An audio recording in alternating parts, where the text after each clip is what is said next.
Hola, benvinguts, bon día.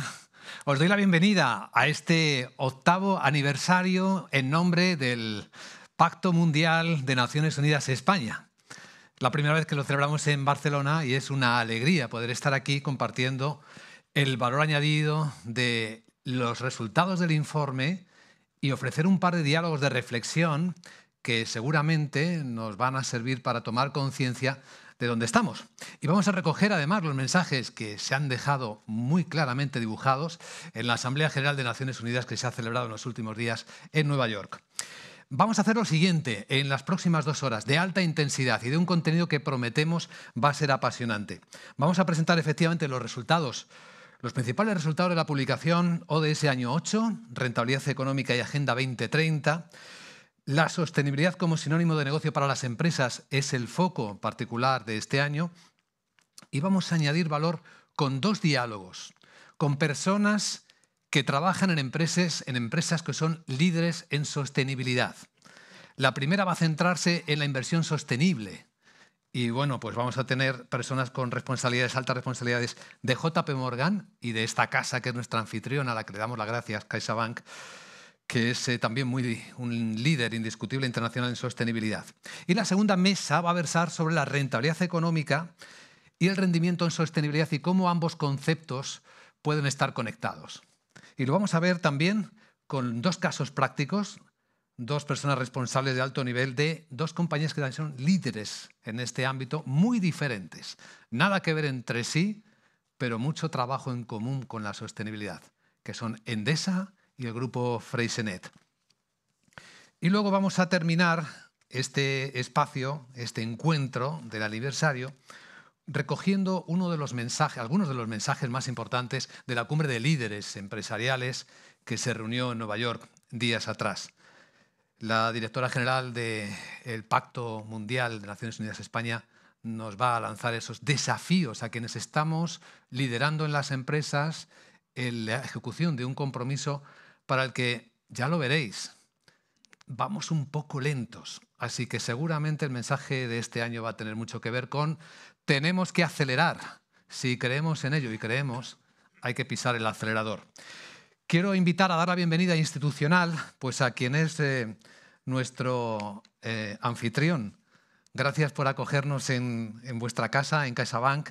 Invito a don Eugenio Solla, director de sostenibilidad de CaixaBank, a que dé la bienvenida a todas las personas que nos acompañan. Eugenio. Muy bien, un aplauso. Muchas gracias.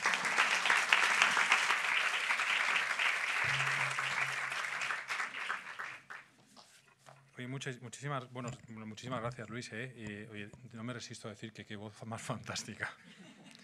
Algún día. Oye, buenos días a todos y bienvenidos. Estamos encantados y muy agradecidos de que hoy estéis entre nosotros en nuestra casa, que es vuestra casa también. Esto no es una bienvenida formal o de mera cortesía con todos vosotros, ¿no? Tiene un sentido muy especial.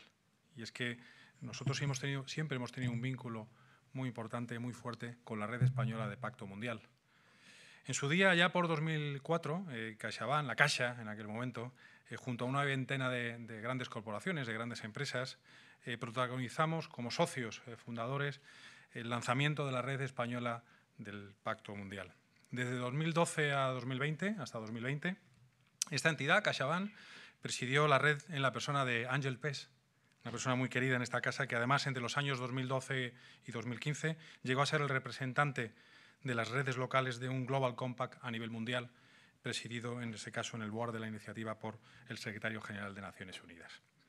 Pero no solo me refiero a eso como un gran vínculo. Hasta ahora en esta casa hemos acogido eventos o citas tan singulares en la historia del Pacto Mundial como el 10º y el 25º aniversario de la iniciativa. O así como la presentación a toda la sociedad española de la Agenda 2030 para las empresas de este país. Por tanto, estamos tremendamente orgullosos de nuevo, muchísimas gracias, y agradecidos de que una jornada como esta de nuevo se celebre en nuestra casa, en CaixaBank. Y que otra vez sea también en un momento muy marcado, un momento muy especial como es el Ecuador de los ODS.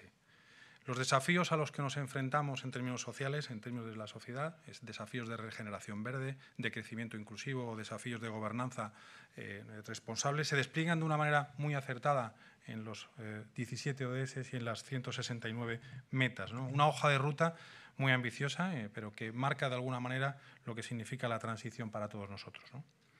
Y el papel que ha jugado y que juega el Pacto Mundial desde nuestro punto de vista es crucial.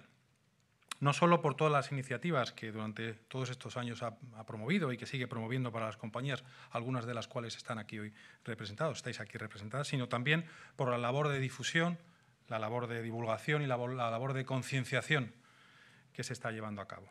Y es que cuando vemos uno de los iconos o uno de los símbolos de los ODS, uno ya sabe a qué se refiere, uno ya sabe lo que implica y lo que hay detrás de todo eso. Que hayamos llegado a este punto tiene muchísimo mérito, un mérito extraordinario, más allá de los avances que haya que acelerar.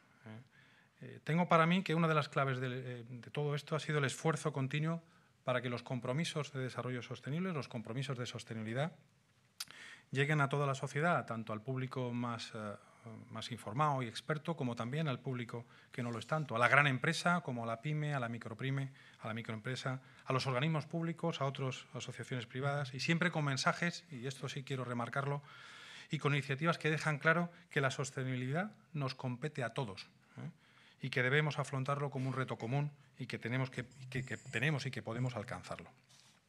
Objetivos, todos. Me gustaría decir que el Pacto Mundial y la iniciativa de sostenibilidad y responsabilidad social empresarial que tenemos aquí delante es la más grande del mundo. De lo que estamos hablando es que hay más de 13.000 firmantes de más de 170 países y es la mayor en España con 1.600 participantes. Seguro que me disculpáis, ¿no? Porque estoy centrándome, o parece que me estoy centrando mucho en destacar la figura del Pacto Mundial. Pero es verdad que grandes iniciativas como esta necesitan de grandes organizaciones y actores que impulsen y movilicen. Y me gustaría abordar estos dos conceptos del impulso y la movilización, ¿no? Porque desde CaixaBank para nosotros son dos calificativos que describen muy bien lo que hacemos en el banco. El compromiso de CaixaBank con la sostenibilidad y con el impulso a la transición a una sociedad sostenible y justa no es ninguna novedad. En nuestro ADN es un ADN social que se ha ido complementando a lo largo del tiempo, tanto con una gobernanza responsable como con el respeto al medio ambiente. Un impulso que tiene, desde nuestro punto de vista, un demostrativo muy claro, como es el plan el plan estratégico 22-24. En el plan estratégico 22-24, uno de los tres pilares fundamentales es la sostenibilidad, que se coloca al mismo nivel que el negocio, es decir, que la producción de productos, servicios, la distribución bancaria propiamente dicha o la distribución de la misma. Y ese pilar, el de la sostenibilidad, se tangibiliza en nuestro plan de banca sostenible, con el que pretendemos contribuir desde tres puntos de vista. Uno, cómo podemos impulsar la transición verde de las familias y las empresas, cómo podemos seguir liderando la inclusión social y la inclusión financiera en este país y, por último, cómo impulsamos también la cultura responsable dentro de la organización. Objetivos todos estos que contribuyen y cristalizan en compromisos que hemos hecho públicos al mercado y que de alguna manera están alineados con los ODS y que forman parte de nuestra contribución modesta como banco. Dejadme que decline alguno de ellos. A través del compromiso de movilización de 64.000 millones de euros en finanzas sostenibles y justas, queremos impactar en ODS como en el de la energía sostenible y asequible o no contaminante, la industria, la innovación o infraestructura o el fin de la pobreza. Hemos avanzado un objetivo de descarbonización. Nos hemos comprometido a descarbonizar nuestra cartera de créditos para 2050 con objetivos intermedios a 2030, que claramente impacta en el compromiso de la acción por el clima. O a través de nuestro objetivo de Microbank. Como conocerán, Microbank es el mayor banco de microcréditos de Europa, el banco social de CaixaBank, en el que a través de microcréditos impactamos singularmente la inclusión financiera de las familias y que de alguna manera también afectamos o mejoramos el trabajo decente y el crecimiento económico, así como la reducción de las desigualdades, que es un objetivo en sí mismo para nosotros, ¿no? O tener el 43% de la plantilla en términos de mujeres en posiciones directivas, que contribuye a aspectos como la igualdad de género, la justicia o instituciones más sólidas. En definitiva, una serie de aspectos a cristalizar, pero que me llevan a la última parte de mi exposición, ¿no? Y es que el Ecuador de los ODS en sí mismo es una excusa magnífica para hacer una foto de dónde estamos, poder ver lo que estamos avanzando, lo que hemos avanzado todos, que es muchísimo, mucho más de lo que parece, aunque nos queda mucho más de lo que hemos avanzado. Saber dónde estamos está muy bien, eso es necesario, pero bueno, yo creo que tenemos todos la responsabilidad como compañías de ser más ambiciosos, mucho más ambiciosos, y no quedarnos solo con lo que hemos recorrido, sino también centrarnos en los avances que están por llegar. Creo que estar hoy aquí en sí mismo es un momento muy singular, un momento de reflexión, de levantar la cabeza, de mirar al horizonte, de mantener el rumbo si es que hay que mantenerlo y si no alterarlo y claramente enderezarlo si hace falta. Porque contar está muy bien, pero es importante, más que contar hay que actuar. Lo importante no son solo las promesas, lo importante no son solo los compromisos que se definen en los ODS, sino la toma de decisiones. Tomar decisiones de gestión, tomar decisiones de negocio, de actuación. En definitiva, tomar decisiones que ayuden a avanzar y cumplir con los desafíos globales desde el ámbito de cada uno de nosotros, con una responsabilidad más individual. Por ello, un informe como el que vamos a ver hoy, que se va a presentar dentro de unos instantes, es una herramienta, desde nuestro punto de vista, muy útil para mostrar el valor que aporta unir sostenibilidad y actividad económica, rentabilidad y objetivos sociales y medioambientales. Algo que va muy unido, que tiene que ir claramente unido, porque hoy no se entiende una rentabilidad económica sin estos dos conceptos totalmente imbricados. Así que desde aquí, permitidme este mensaje de ánimo, ¿no? Y también de acción para seguir avanzando en el cumplimiento de la Agenda 2030 que todos tenemos por delante para la salvaguarda del planeta, ¿no? De la sociedad y del desarrollo económico, del desarrollo social y, en definitiva, para avanzar en el bienestar de las personas. Muchísimas gracias. Muchas gracias, Eugenio, por tan cordial bienvenida y por el impulso. Justo antes de presentar el informe, invito a la presidenta del Pacto Mundial de Naciones Unidas España, Clara Arpa, a que nos ponga en escena. Clara, por favor.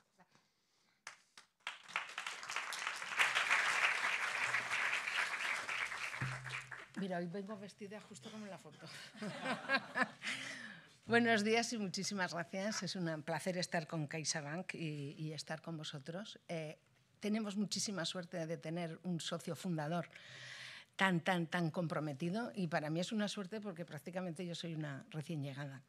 No puedo dejar de dirigirme a Ángel, a su magnífica labor durante tus años tanto en el board como tus 8 años en la presidencia, que claro, para mí ha significado un reto importante, porque por lo menos mantener el nivel, ¿no?, de la red.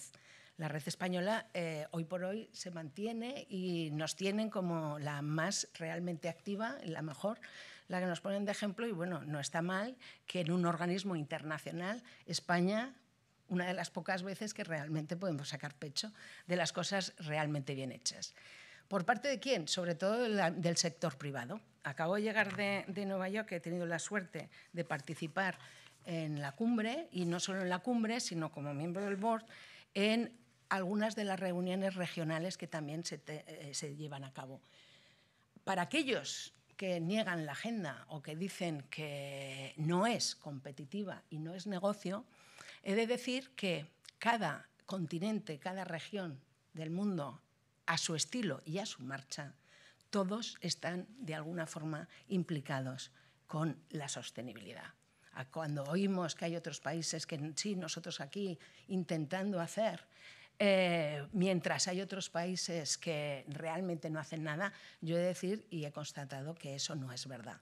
Lo que pasa es que las realidades de cada región del mundo son diferentes y cada uno se tiene que adaptar a las suyas. A nivel global llevamos la mitad del camino recorrido, pero solo eficientemente hemos recorrido un 15% del camino. Hay cosas que las definen como que estamos dramáticamente fuera del camino y otras moderadamente fuera del camino. Pero moderadamente o dramáticamente, al menos en el camino estamos, en cada uno de los objetivos. Y que estemos recorrido que el 15% más o menos del camino a nivel global, hay que verlo de una forma positiva. La sostenibilidad tiene que ser rentable y los negocios tenemos que hacerlos rentables. Y después de muchas reuniones y muchas elucubraciones, yo me he venido con 3 grandes objetivos, o por lo menos grandes ideas que impulsar, ¿no? Aquí, por lo menos en España y en la red. La primera es que efectivamente las empresas tenemos que estar comprometidas, tenemos que hacer las cosas más fáciles, sobre todo para la pequeña empresa. Si a través de las organizaciones empresariales, sobre todo, no conseguimos que las pequeñas empresas entren en el camino, de alguna forma, realmente iremos muy mal y lo conseguiremos muy tarde.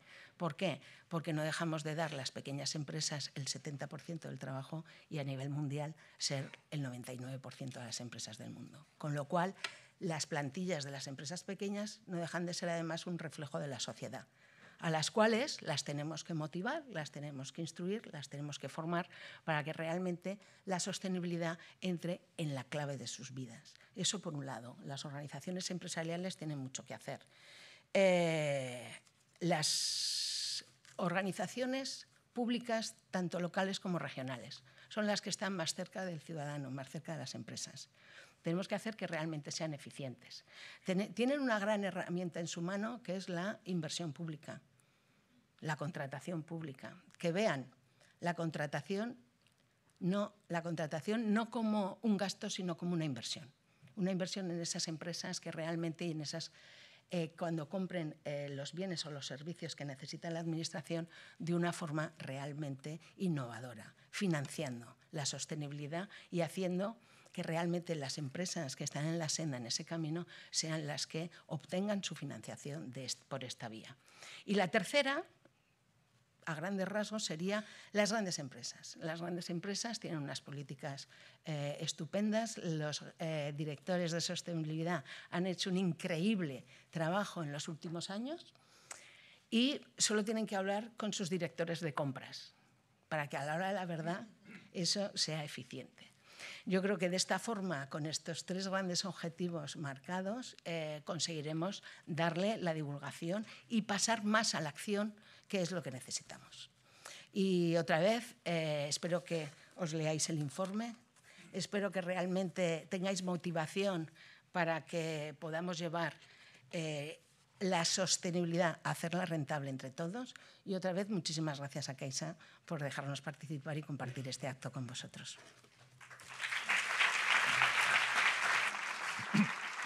Muchas gracias, Clara Arpa.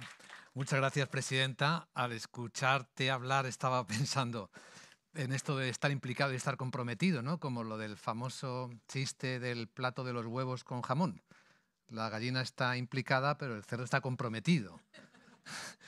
¿En las empresas cómo estamos? ¿Implicadas? Comprometidas. Bueno. Tenemos cerdos y gallinas, ha dicho. Bueno, pues llega el momento de presentar el eje central, el foco de nuestro encuentro de hoy, que es el informe ODS año 8. Invito a Javier Molero, director de proyectos y Agenda 2030 del Pacto Mundial de la ONU España, y a Silvia Gómez, catedrática de Economía Financiera de la Universidad de Oviedo, a que nos acompañen y nos lo presenten. Muchas gracias. Muchas gracias. Bueno, pues buenos días a todos y a todas. En primer lugar voy a intervenir yo y luego daré paso a mi compañera Silvia Gómez, catedrática de Economía Financiera de la Universidad de Oviedo, que es la universidad con la que hemos desarrollado este estudio y esta publicación que vamos a presentaros hoy. Yo soy Javier Molero, soy el director de proyectos y Agenda 2030 en Pacto Mundial de la ONU España, y hoy estamos aquí para presentar esta publicación que además con la misma conmemoramos el 8º aniversario de los Objetivos de Desarrollo Sostenible. En esta ocasión, a la publicación le hemos titulado, como ya ha comentado Clara, ODS año 8, Rentabilidad Económica y Agenda 2030, la sostenibilidad como sinónimo de negocio para las empresas. Y en esta ocasión, además, bueno, pues es una ocasión muy especial porque efectivamente hemos incluido dentro de la propia publicación un estudio académico con la Universidad de Oviedo para empezar a abrir caminos de investigación en el ámbito de la correlación entre el desempeño en sostenibilidad de las empresas y la rentabilidad económica. Y lo hemos hecho con una muestra de las empresas españolas cotizadas, de las que luego Silvia dará algunas pautas más. Antes de todo, voy a detallar cuáles son los argumentos y los datos que incluimos en la publicación adicionales al estudio que hemos elaborado con la Universidad de Oviedo. En primer lugar, en la publicación podemos encontrar diferentes datos que nos muestran que hay una evolución en materia de sostenibilidad por parte de las empresas en los últimos años. Y esta evolución queda demostrada a través de diferentes estadísticas. En primer lugar, el 28% de los Chief Sustainability Officers de todo el mundo ya son una realidad. Es decir, esta figura del Chief Sustainability Officers era una figura que en 2016 solamente existía en un 9% de las empresas a nivel global. Y actualmente, en 2023, es más de un 28% el total de empresas que cuentan con esta figura, que se encarga de ejecutar y de trabajar todo el ámbito de sostenibilidad en las empresas. Además, en un 40% de las empresas españolas que cuentan con un consejo de administración, ya hay una comisión de sostenibilidad, es decir, que la sostenibilidad se está trabajando al más alto nivel dentro de estas empresas. Por supuesto, dentro de la publicación también reforzamos los mensajes de la ONU y de Naciones Unidas respecto a la importancia de que las empresas y el sector empresarial sigan contribuyendo en los 7 años que quedan por alcanzar la Agenda 2030 en cada uno de los 17 Objetivos de Desarrollo Sostenible, porque efectivamente necesitamos acelerar esta ambición. En segundo lugar, en la publicación también podemos encontrar argumentos que nos refuerzan el nexo entre dos áreas muy importantes dentro de cada una de las organizaciones, como son el área financiera por un lado y el área de sostenibilidad. Son dos áreas que en los últimos años y cada vez más dentro de las empresas se están trabajando de forma conjunta. ¿Por qué? Pues entre otras cuestiones, porque cada vez los inversores están exigiendo a las áreas financieras que integren los aspectos ASG, ambientales, sociales y de gobernanza o buen gobierno. Y, por supuesto, los equipos financieros están también haciendo caso a estas exigencias. Por dar algún dato, simplemente que sepáis que, según una encuesta a nivel global, el 75% de los equipos financieros de las empresas de todo el mundo ya han integrado estos aspectos ASG en su toma de decisiones cotidianas o diarias. Por lo tanto, el camino de esta integración entre los dos departamentos es bastante positivo a nivel global. E incluso en algunos casos se está creando una figura que se llama Chief Financial Sustainability Officer. Es una figura que coordina las dos áreas conjuntamente, el área financiera y el área de sostenibilidad. Es cierto que no hay muchas empresas todavía en el mundo que tengan esta figura, pero ya cada vez más están surgiendo y también hay algunas a nivel nacional. Además, por supuesto, dentro de la publicación también desglosamos y desarrollamos las diferentes legislaciones, tanto nacionales como europeas, que se están produciendo y que están surgiendo en los últimos años. Legislaciones que también obligan a las áreas financieras y al área de sostenibilidad a trabajar en conjunto, porque están exigiendo también información financiera, además de información en materia de sostenibilidad. Tenemos, por ejemplo, la Ley Española de Cambio Climático, tenemos la taxonomía ambiental o tenemos la Directiva de Información en materia de sostenibilidad. Normativas que sin duda están obligando también a las empresas y a estas dos áreas dentro de las empresas a trabajar en colaboración. Vamos ahora más al aspecto académico de la publicación. Además de, por supuesto, introducir o presentar el estudio que hemos realizado en colaboración con la Universidad de Oviedo, en la publicación también mostramos algunos datos de estudios internacionales que nos demuestran, desde hace ya varios años, que este nexo entre rentabilidad económica y desempeño en sostenibilidad existe. Por mencionar rápidamente algunos de ellos, tenemos un estudio de Deloitte que calcula que las empresas que han asumido un fuerte compromiso con la sostenibilidad han logrado unos resultados superiores en un 11% a las de sus competidoras en el mercado de valores. Esto es un estudio internacional, ¿de acuerdo? También tendríamos el estudio de Harvard, que ha analizado más de 2.000 empresas a lo largo de 21 años, empresas estadounidenses, y lo que nos dice este estudio es que las empresas que han integrado aspectos ASG tienen un mejor resultado económico que aquellas que no lo han hecho a lo largo de estos 21 años. Son solamente algunos estudios internacionales que incluimos en la publicación, junto con otros que también podéis encontrar. Alguno, por ejemplo, de EcoVadis y, por supuesto, el principal, el nuestro, del que ahora os daremos algunas pautas. Y, por último, en la publicación también hacemos hincapié en 5 acciones. 5 acciones que son muy relevantes para las empresas porque ya hay evidencia que nos dice que al implementar cada una de ellas, las empresas pueden llevar aparejadas determinadas ventajas competitivas o económicas. Voy a desglosar cada una de ellas rápidamente para que os hagáis una idea mejor de en qué consisten. En primer lugar, fomentar la financiación sostenible. Todo el ámbito de las finanzas sostenibles que cada vez más está en auge. Porque, como he comentado antes, los inversores y las entidades financieras cada vez exigen más a la hora de tomar decisiones de inversión que estas inversiones integren estos criterios ASG. Las empresas así lo están viendo y están respondiendo a estas demandas a través de la creación de estrategias de finanzas sostenibles. Por dar solo un dato, los productos financieros con criterios ASG alcanzaron a nivel nacional los 485.000 millones de euros en 2022. Por lo tanto, vemos que es una tendencia que, sin duda, cada vez va a más. En segundo lugar, otra cuestión o otra acción que puede ayudar a la cuenta de resultados de las organizaciones es mejorar las condiciones laborales de la plantilla y también la diversidad y la inclusión dentro de las mismas. ¿Por qué? Porque esto puede ayudar a la productividad, a la retención del talento y a otras cuestiones que pueden impactar, ¿no?, en la cuenta de resultados. Y también hay diferentes estudios que nos dicen que incluir, por ejemplo, la perspectiva de género en los equipos ejecutivos o de alta dirección de las compañías puede también ayudar a la rentabilidad de las compañías. Por ejemplo, un estudio de McKinsey nos dice que estas compañías que integran la perspectiva de género en la alta dirección tienen hasta un 25% de probabilidades de obtener rentabilidades por encima de la media. En tercer lugar, la tercera acción sería llevar a cabo una gestión responsable de la cadena de suministro. Es una cuestión también que cada vez más, sobre todo las grandes compañías, están haciéndolo en los últimos años. Esto, evidentemente, puede hacer que se genere una relación más estrecha entre las compañías y sus proveedores, llevando a la reducción de costes o a la reducción de riesgos, sobre todo reputacionales. Pero también puede acelerar y mejorar la producción de materiales, de productos y servicios en toda la cadena de valor. En cuarto lugar, acceder a nuevos modelos de negocio sostenibles. Vemos como cada vez más en todos los sectores se están produciendo nuevos modelos de negocio sostenibles que las empresas de todos los sectores han de aprovechar. Hablamos de turismo sostenible, de alimentación saludable, de moda sostenible o, por ejemplo, en el sector de la construcción y las tecnologías, todo el ámbito de las ciudades inteligentes. Por dar solo un dato, la inversión mundial del ámbito de las ciudades inteligentes puede llegar a los 189.000 millones de dólares en el año 2023. Y como este modelo de negocio o mercado de negocio, otros muchos relacionados con la sostenibilidad.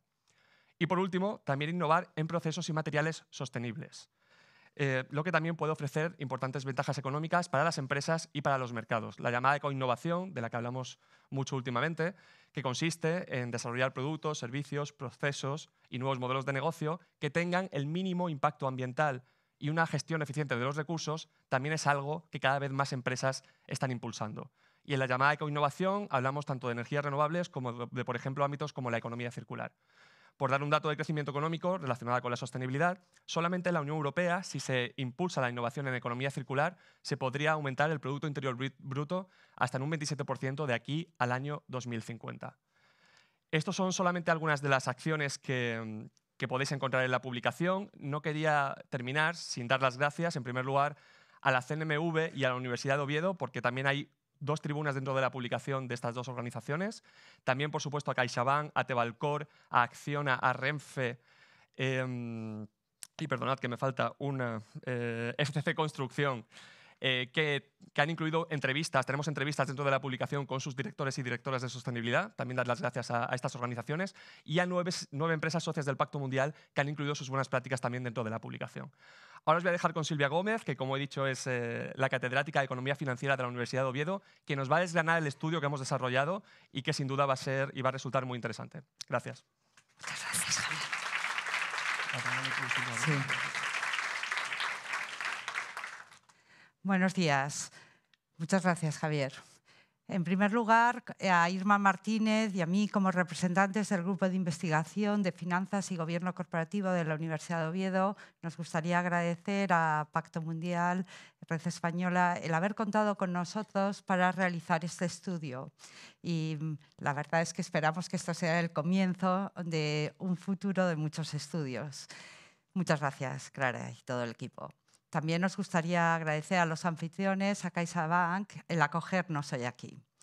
El estudio que hemos realizado tiene como objetivo analizar la relación entre sostenibilidad y rentabilidad empresarial. Es decir, lo que hemos tratado de hacer es ver si el compromiso de las empresas con prácticas sostenibles, específicamente con la Agenda 2030 y con los 10 principios del Pacto Mundial, tiene impacto en el valor de la empresa, en lo que llamamos a veces nosotros los académicos el performance empresarial, ¿no? Pero además de esto hemos analizado la evolución durante un periodo temporal, el que hemos podido, de las prácticas de sostenibilidad que tienen las empresas españolas. Para hacer el estudio hemos construido una base de datos teniendo como todas las empresas admitidas a cotización oficial en el mercado continuo español durante un periodo temporal que se inicia en el año 2016, es decir, el año después de la aprobación de la Agenda 2030 y finaliza el último año para el que tenemos cuentas auditadas y aprobadas por la Junta General de Accionistas cuando realizamos la base de datos, que es el año 2021. En total tenemos 139 empresas, no todos los años, y un total de 708 observaciones. Para realizar el estudio decidimos identificar y medir distintas variables que se refieren a los objetivos de desarrollo sostenible, a los 10 principios del Pacto Mundial y otras variables referidas a la empresa. Perdonad porque voy a coger uno con láser.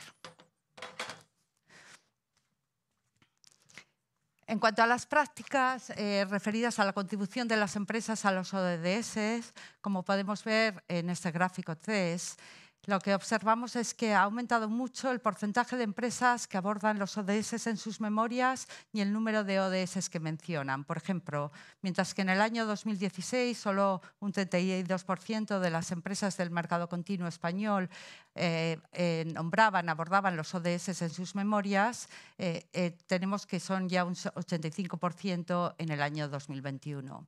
Exactamente igual, encontramos un incremento significativo en el porcentaje de empresas que identifican ODS prioritarios y describen su contribución. Por ejemplo, identifican ODS prioritarios solo un 15% de las empresas del continuo en el año 2016, mientras que en el año 2021 son un 62%. Si vamos más allá y miramos también cómo las empresas establecen compromisos cuantificables respecto a los ODS y miden sus avances, bueno, lo que vemos en primer lugar es que muchas menos empresas lo hacen, pero también hay un incremento significativo de, por ejemplo, un 3% que establecían compromisos cuantificables en el año 2016, aumenta a un 25% que ya los establecen en el año 2021.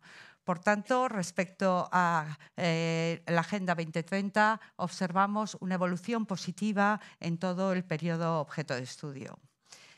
Hemos analizado también si que las empresas estén adheridas al Pacto Mundial tiene implicaciones en su contribución a la Agenda 2030, a los ODS, ¿no? En todas las variables que hemos definido de ODS vemos que sí que tiene un impacto positivo. Así, por ejemplo, respecto a los compromisos cuantificables relacionados con los ODS, lo que vemos es que las empresas adheridas al Pacto Mundial en el año 2021, por ejemplo, pues establecen compromisos en un 33%, mientras la media de todas las empresas solo un 25% de las empresas. Por lo que se refiere a la evolución en las prácticas de sostenibilidad que hacen referencia a los 10 principios del Pacto Mundial, hemos analizado las 4 grandes áreas. En primer lugar, en derechos humanos, ¿no? Vemos nuevamente un incremento significativo en todos los indicadores de las prácticas en materias de derechos humanos, aunque hay que decir que algunas prácticas están por debajo de un 30%, por ejemplo, si se llevan a cabo evaluaciones del impacto de su actividad en derechos humanos o si se forma su plantilla en derechos humanos. En el área referida a las prácticas en materia de normas laborales, nuevamente vemos incrementos significativos a lo largo del periodo de estudio, ¿no? Y además lo que observamos es que prácticamente todos los indicadores están por encima del 50%. En lo referido a las prácticas en materia de medio ambiente, nuevamente observamos el mismo patrón, un incremento significativo del año 2016 al año 2021, ¿no? Y simplemente mencionar que aquí el indicador de si dispone de objetivos de reducción de emisiones aprobados por Science Based Targets es menor del 30%, aún en el año 2021. Y finalmente, en el área de prácticas en materia de lucha contra la corrupción, aquí encontramos un cumplimiento muy elevado en general y nuevamente un desempeño significativo. Un incremento significativo, perdón. Aunque no lo mostramos, cuando analizamos si las empresas adheridas al Pacto Mundial muestran una mayor contribución a los 10 principios del Pacto Mundial, pues como sería de esperar, se observa también que tienen una mayor contribución, ¿no? Bien. Una vez que hemos visto esta evolución temporal de las prácticas de sostenibilidad, lo que analizamos es si impactan en la rentabilidad de la empresa y cómo es el impacto, ¿no?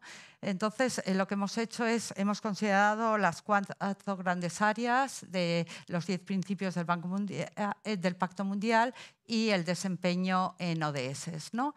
Y las flechas significan que hay un impacto positivo, ¿no? Si son verdes son muy significativo, al 1 al 5%, y si es amarillo al 10%. Las cruces significan que no hay impacto significativo. Pues como podemos observar en esa transparencia, ¿no?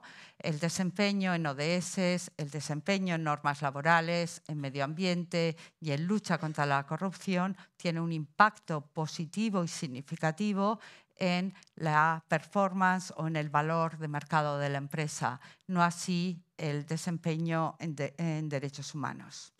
Y aunque no lo voy a mostrar para no alargarnos, hemos analizado también si cada uno de los indicadores dentro de desempeño en ODS, si cada una de las áreas de los 10 principios del Pacto Mundial, cómo afectan, ¿no? Cómo inciden en la rentabilidad empresarial.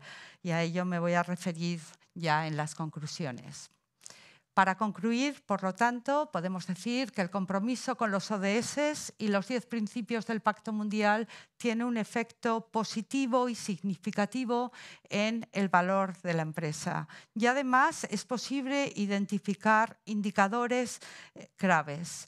Respecto al desempeño, a las prácticas de ODS, los más significativos son cuando se describe la aportación y se miden los avances. Respecto a las normas laborales, a las prácticas en normas laborales, encontramos que son significativos disponer de medidas de conciliación e informar sobre empleados o empleadas con discapacidad. Respecto a las prácticas medioambientales, disponer de una política medioambiental, medir las emisiones de CO2 y evaluar el impacto de la actividad empresarial con respecto al cambio climático. Y respecto a la lucha contra la corrupción, disponer de un código ético y un canal de denuncias.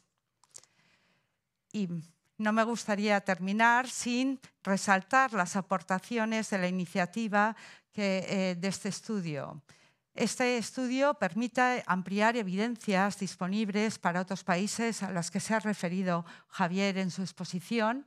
Además, estudia una muestra no analizada previamente y todo el mercado continuo español en el periodo temporal que hemos podido analizar y analiza una amplia variedad de prácticas sostenibles con muchos indicadores.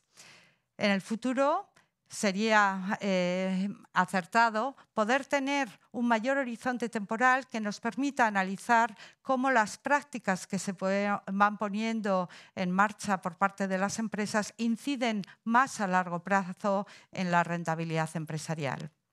Con esto concluyo agradeciendo su atención y mi enhorabuena a Pacto Mundial ONU España por esta iniciativa. Muchas gracias.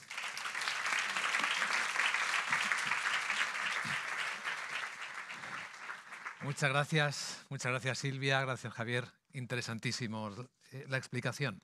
Vamos a abrir ya nuestra primera mesa de diálogo centrada en el elemento de la inversión sostenible. y cómo puede ser una oportunidad para las empresas.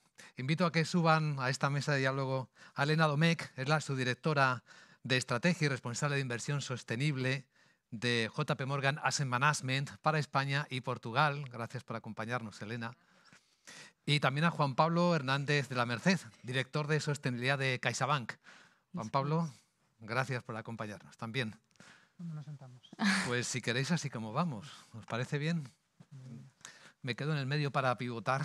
Bueno, de JP Morgan Asset Management quizás la conocéis de sobra, pero es la gestora de fondos del gran JP Morgan Chase. Estamos hablando en gestión de fondos del líder mundial, yo creo que con poca discusión, tiene 2,4 billones de dólares en gestión de activos ahora mismo, más de 1.100.000 y pico, 1.100 gestores, no digo tantos, pero trabajando por todo el mundo, y tiene un centro en inversión sostenible que es una referencia global.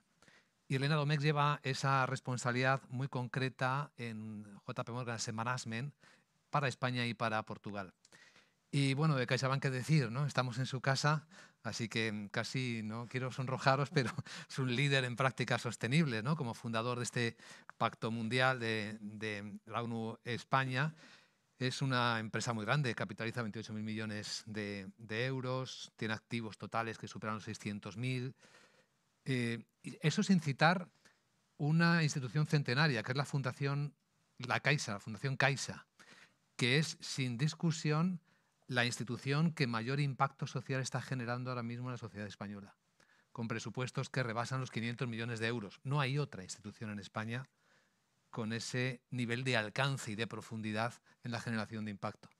Así que, solo por poner un poco en contexto la dimensión de las compañías en las que nuestros invitados, con los que vamos a dialogar, están trabajando, ¿no? De alto nivel. Voy a empezar con Elena, si te parece bien.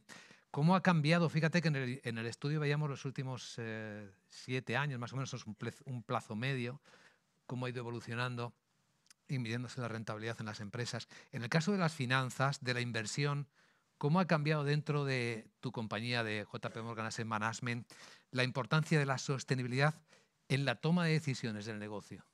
Bueno, en primer lugar, muchísimas gracias a Pacto Mundial por contar con nosotros. Es un placer formar parte de este día. Yo creo que hablabas al principio de en todo este desarrollo vamos un poco por detrás y hablábamos que el camino vamos en la buena dirección, pero todavía queda mucho por hacer. Y no solo esto, sino que además también las necesidades de financiación para llegar a poder conseguir todos estos objetivos es muy grande. Por lo tanto, la financiación pública va a ser muy importante, no solamente la pública, sino obviamente también la privada. ¿Qué significa esto para nosotros o para una casa como nosotros? Nosotros somos una casa de una gestión, una gestora activa, donde nuestro principal objetivo es ofrecer rentabilidades a largo plazo para que nuestros clientes puedan conseguir sus objetivos financieros. Nosotros, para llevar a cabo este objetivo, ¿qué es lo que hacemos? Analizamos compañías y de cara a buscar oportunidades, invertir en ellas y conseguir estas rentabilidades a largo plazo. La manera tradicional de llevar a cabo ese análisis de las compañías para ver si tiene sentido invertir en ellas o no es una manera tradicional financiera donde lo que hace es basar ese análisis en los ratios financieros. Pues bien, desde hace ya muchísimos años lo que hemos hecho ha sido en ese análisis de las compañías incluir también, por supuesto, el análisis de los factores sostenibles.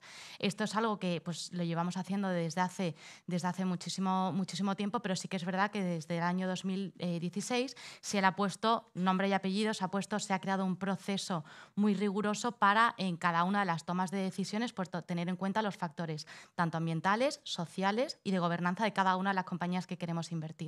Esto, por supuesto, nos va a ayudar a tomar mejores decisiones de inversión y decisiones de inversión que estén mejor formadas. Vamos a ser capaces de buscar oportunidades, también mitigar, por supuesto, los riesgos. Entonces, esta es una vertiente muy importante que se ha llevado a cabo este proceso tan riguroso. Todo ello, además, todo esto nos ha generado pues, una gran cantidad de datos sobre las compañías que analizamos. La concienciación de la sociedad, por supuesto, cada vez es mayor y lo estamos viendo con todo lo que vemos hoy. Por lo tanto, esto también lo que nos permite es crear una gama de productos que esté directamente enfocada a estos problemas de sostenibilidad y ponerle solución. Entonces, por eso que decía al principio de qué tenemos que ver nosotros en todo esto, pues todo esto lo que nos permite es canalizar todo el flujo de capital privado hacia estas soluciones. Por poneros un ejemplo, estrategias de cambio climático. Es algo que para nosotros es muy importante y entonces lo que vemos es que vamos a crear una estrategia de inversión donde lo que hacemos es llevar a cabo o buscar compañías que nos vayan a ayudar a poner soluciones a este problema. Es decir, también, por ejemplo, un caso práctico, una cementera. Por supuesto, una cementera pues, tiene problemas ambientales elevados. Pues ayudaremos o invertiremos en aquellas compañías que provean la tecnología o la solución a esa cementera para que emita menos gases de efecto invernadero. Con todo esto pues hemos creado no solamente nosotros, sino toda la industria financiera, una gama de productos de inversión que nos ayuda a poner soluciones a todo esto. Todo esto son las llamadas estrategias sostenibles de impacto o temáticas. Y por último, yo creo que también una labor muy importante que estamos desarrollando es, hemos creado un marco de economía sostenible y inclusiva. Aquí lo que hemos hecho ha sido redactar una serie de desafíos a los que nos enfrentamos, que creemos que son los más importantes que nos enfrentamos en la sociedad, como puede ser la preservación de la biodiversidad, el cambio climático, trabajo igualitario y una serie de desafíos. Y este marco nos va a ayudar a llevar a cabo o buscar soluciones de inversión que puedan poner la solución a estos problemas. En el caso de la banca, que es un sector que se dedica a financiar, además, proyectos que da vida a las empresas y a proyectos que tienen mucho que ver con lo que estamos hablando, ¿cómo estáis notando, Juan Pablo, esta integración en el ámbito de la sostenibilidad?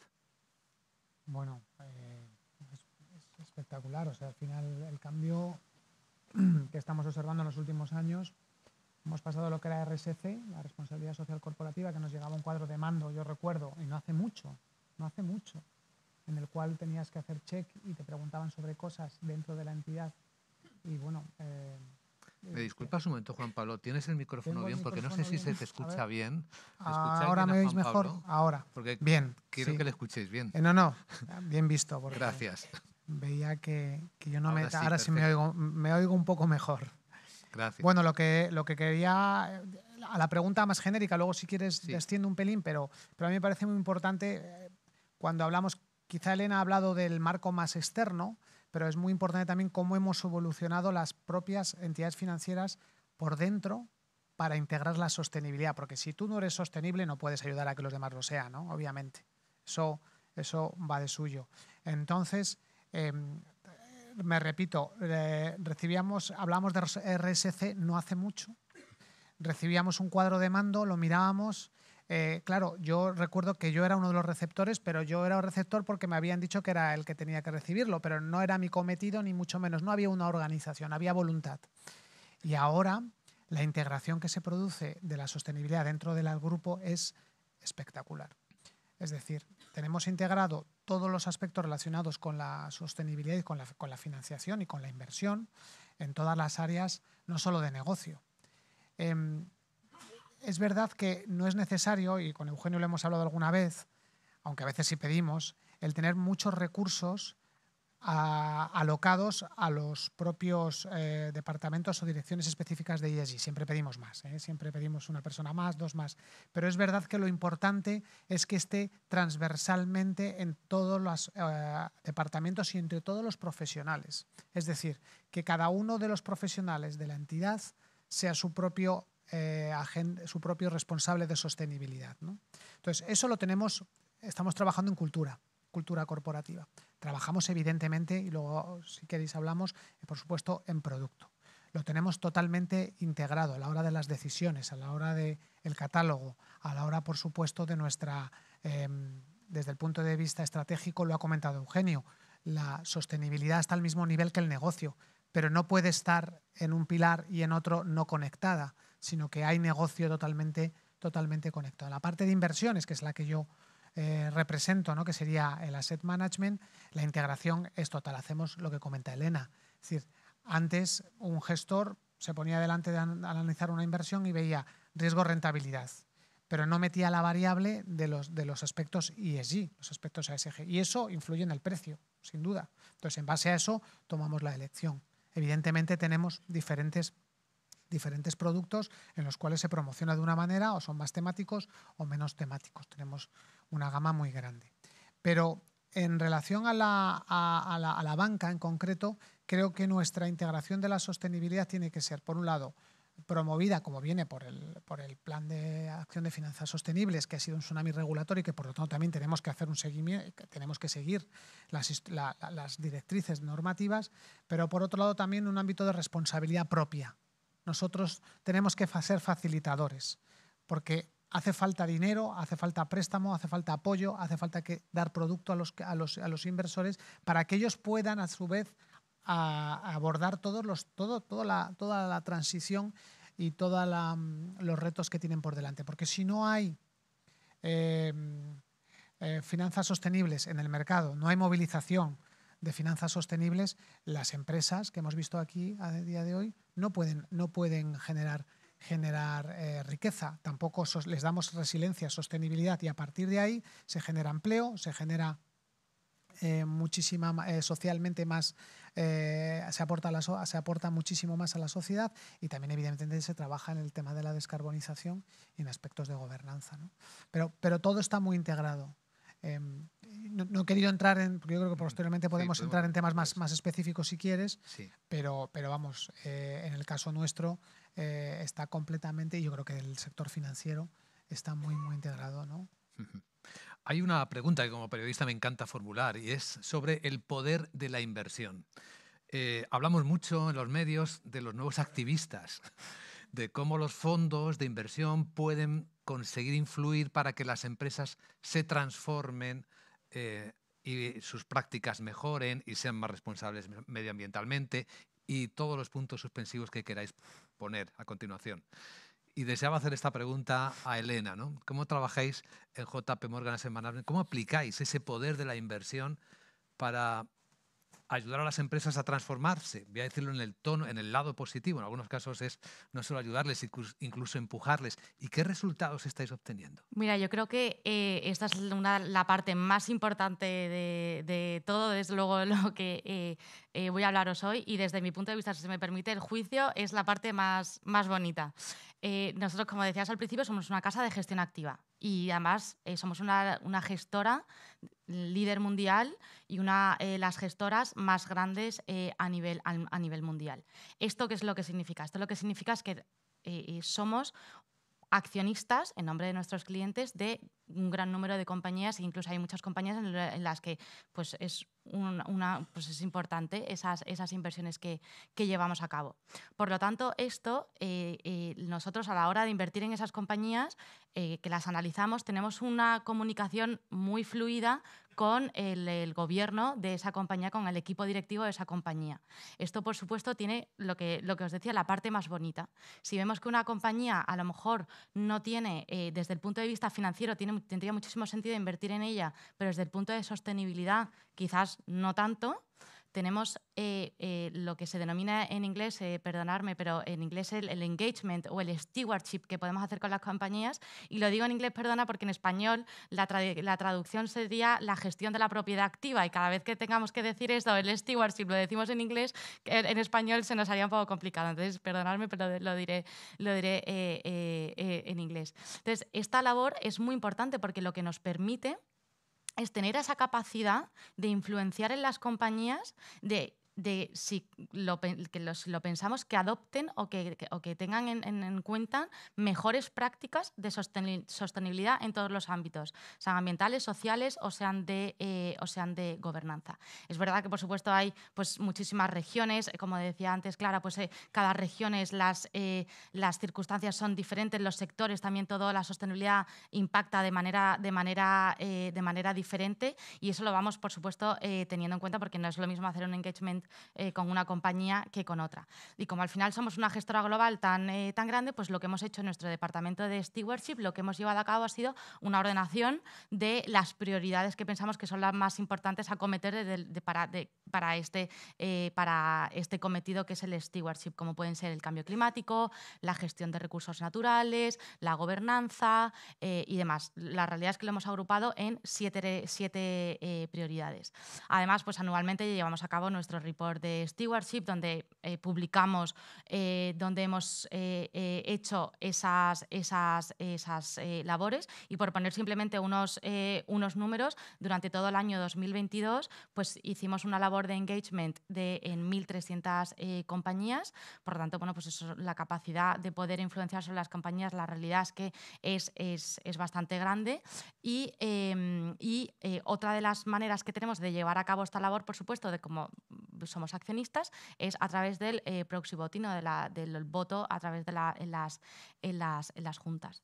Y yo creo que por poner un ejemplo, porque la verdad que siempre pues, comentamos muchos conceptos, pero poner un ejemplo, además con nombre y apellido, por ejemplo, pues durante el año pasado hicimos un engagement con la compañía de Pemex, con la petrolera mexicana, donde vimos, por ejemplo, pues que la publicación de la información pues era bastante ineficiente, la seguridad de los empleados también bueno, pues era bastante débil, las emisiones de metano eran muy elevadas, no tenían una serie de objetivos, una serie de unos compromisos o objetivos a los que se podrían acometer y demás, pues bueno, pues con esa capacidad que tenemos de interactuar con el equipo directivo de las empresas, somos capaces de hablar con ellos y transmitirles nuestras preocupaciones y ellos acometer, si quieren, las sugerencias que le podamos dar. Pues bien, ¿cuál ha sido el resultado? Pues se han establecido una serie de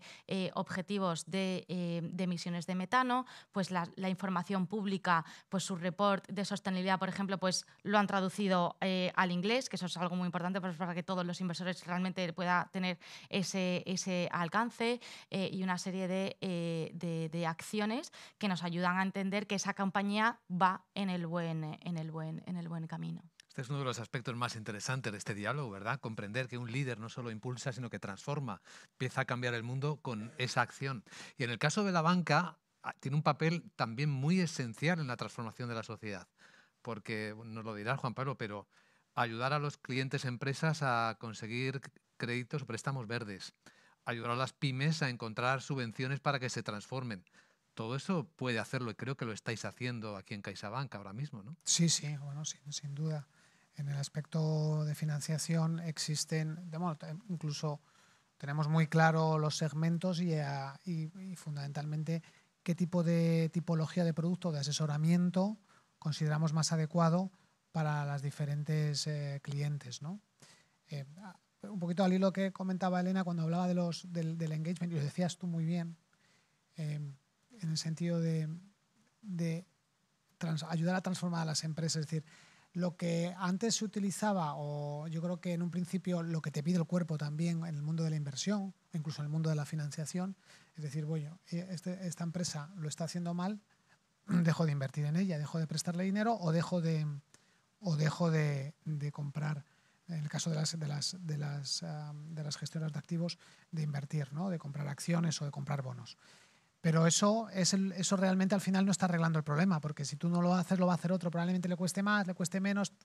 Entonces, el diálogo, el engagement, la implicación, lo que hablábamos antes, pues es al final acompañar a la empresa, acompañar al cliente para que le puedas ayudar a que transforme y bueno, integre los aspectos ASG dentro de su compañía y de su actividad, ¿no? Entonces, un poco la idea es hay que buscar acompañar en la transformación y no excluir de manera general, ¿no?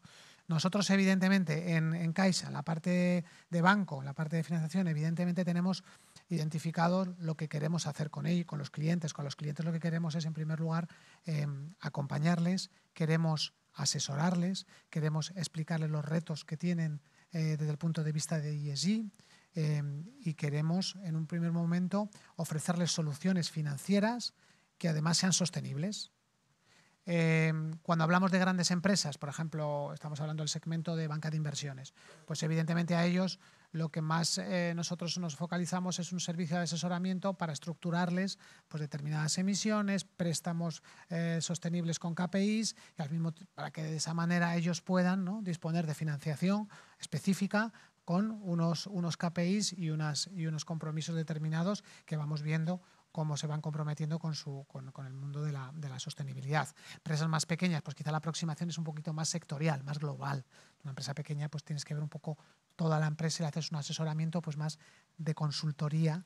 Evidentemente le estás dando una financiación, pero la financiación no le haces una financiación específica, sino que estás yendo con él ofreciéndole soluciones más globales. Ya cuando nos vamos al aspecto más retail o más que nos suena a todos de cliente de oficina o cliente de banca premier o banca privada, pues paquetizamos soluciones de eficiencia energética, soluciones de movilidad, autoconsumo propio, hipoteca verde, etcétera, ¿no? Vamos yendo por ese lado. En el caso de las gestoras de fondos, pues evidentemente tenemos los fondos artículo 8 y artículo 9. Los artículo 9, que los cuales estamos muy orgullosos, que representan el 90% de las AUMs, lo tengo que decir, de los Asset Under Management o de los activos gestionados en la industria, pues tienen una vocación de impactar, ¿no? Entonces, cuando nuestros clientes invierten en ese fondo, realmente hacemos un desglose del impacto en cada uno de los ODS, que hemos hecho un informe anual muy, muy interesante en el cual se ve. Bueno, también tenemos los artículo 8, que es otra solución que damos a los inversores, que son fondos que tienen unos indicadores de promoción climáticos, sociales y de gobernanza, y que también nuestro gestor o nosotros estamos gestionando conforme a esos criterios y siempre queremos estar por encima de mejor que la media, ¿no? Entonces es todo, digamos, de manera muy genérica, todo el abanico de soluciones financieras que estamos dando desde el punto de vista de la sostenibilidad a nuestros clientes. Muy interesante la parte de influencia, ¿verdad?, de nuestros invitados. Veamos también algo sobre el otro lado.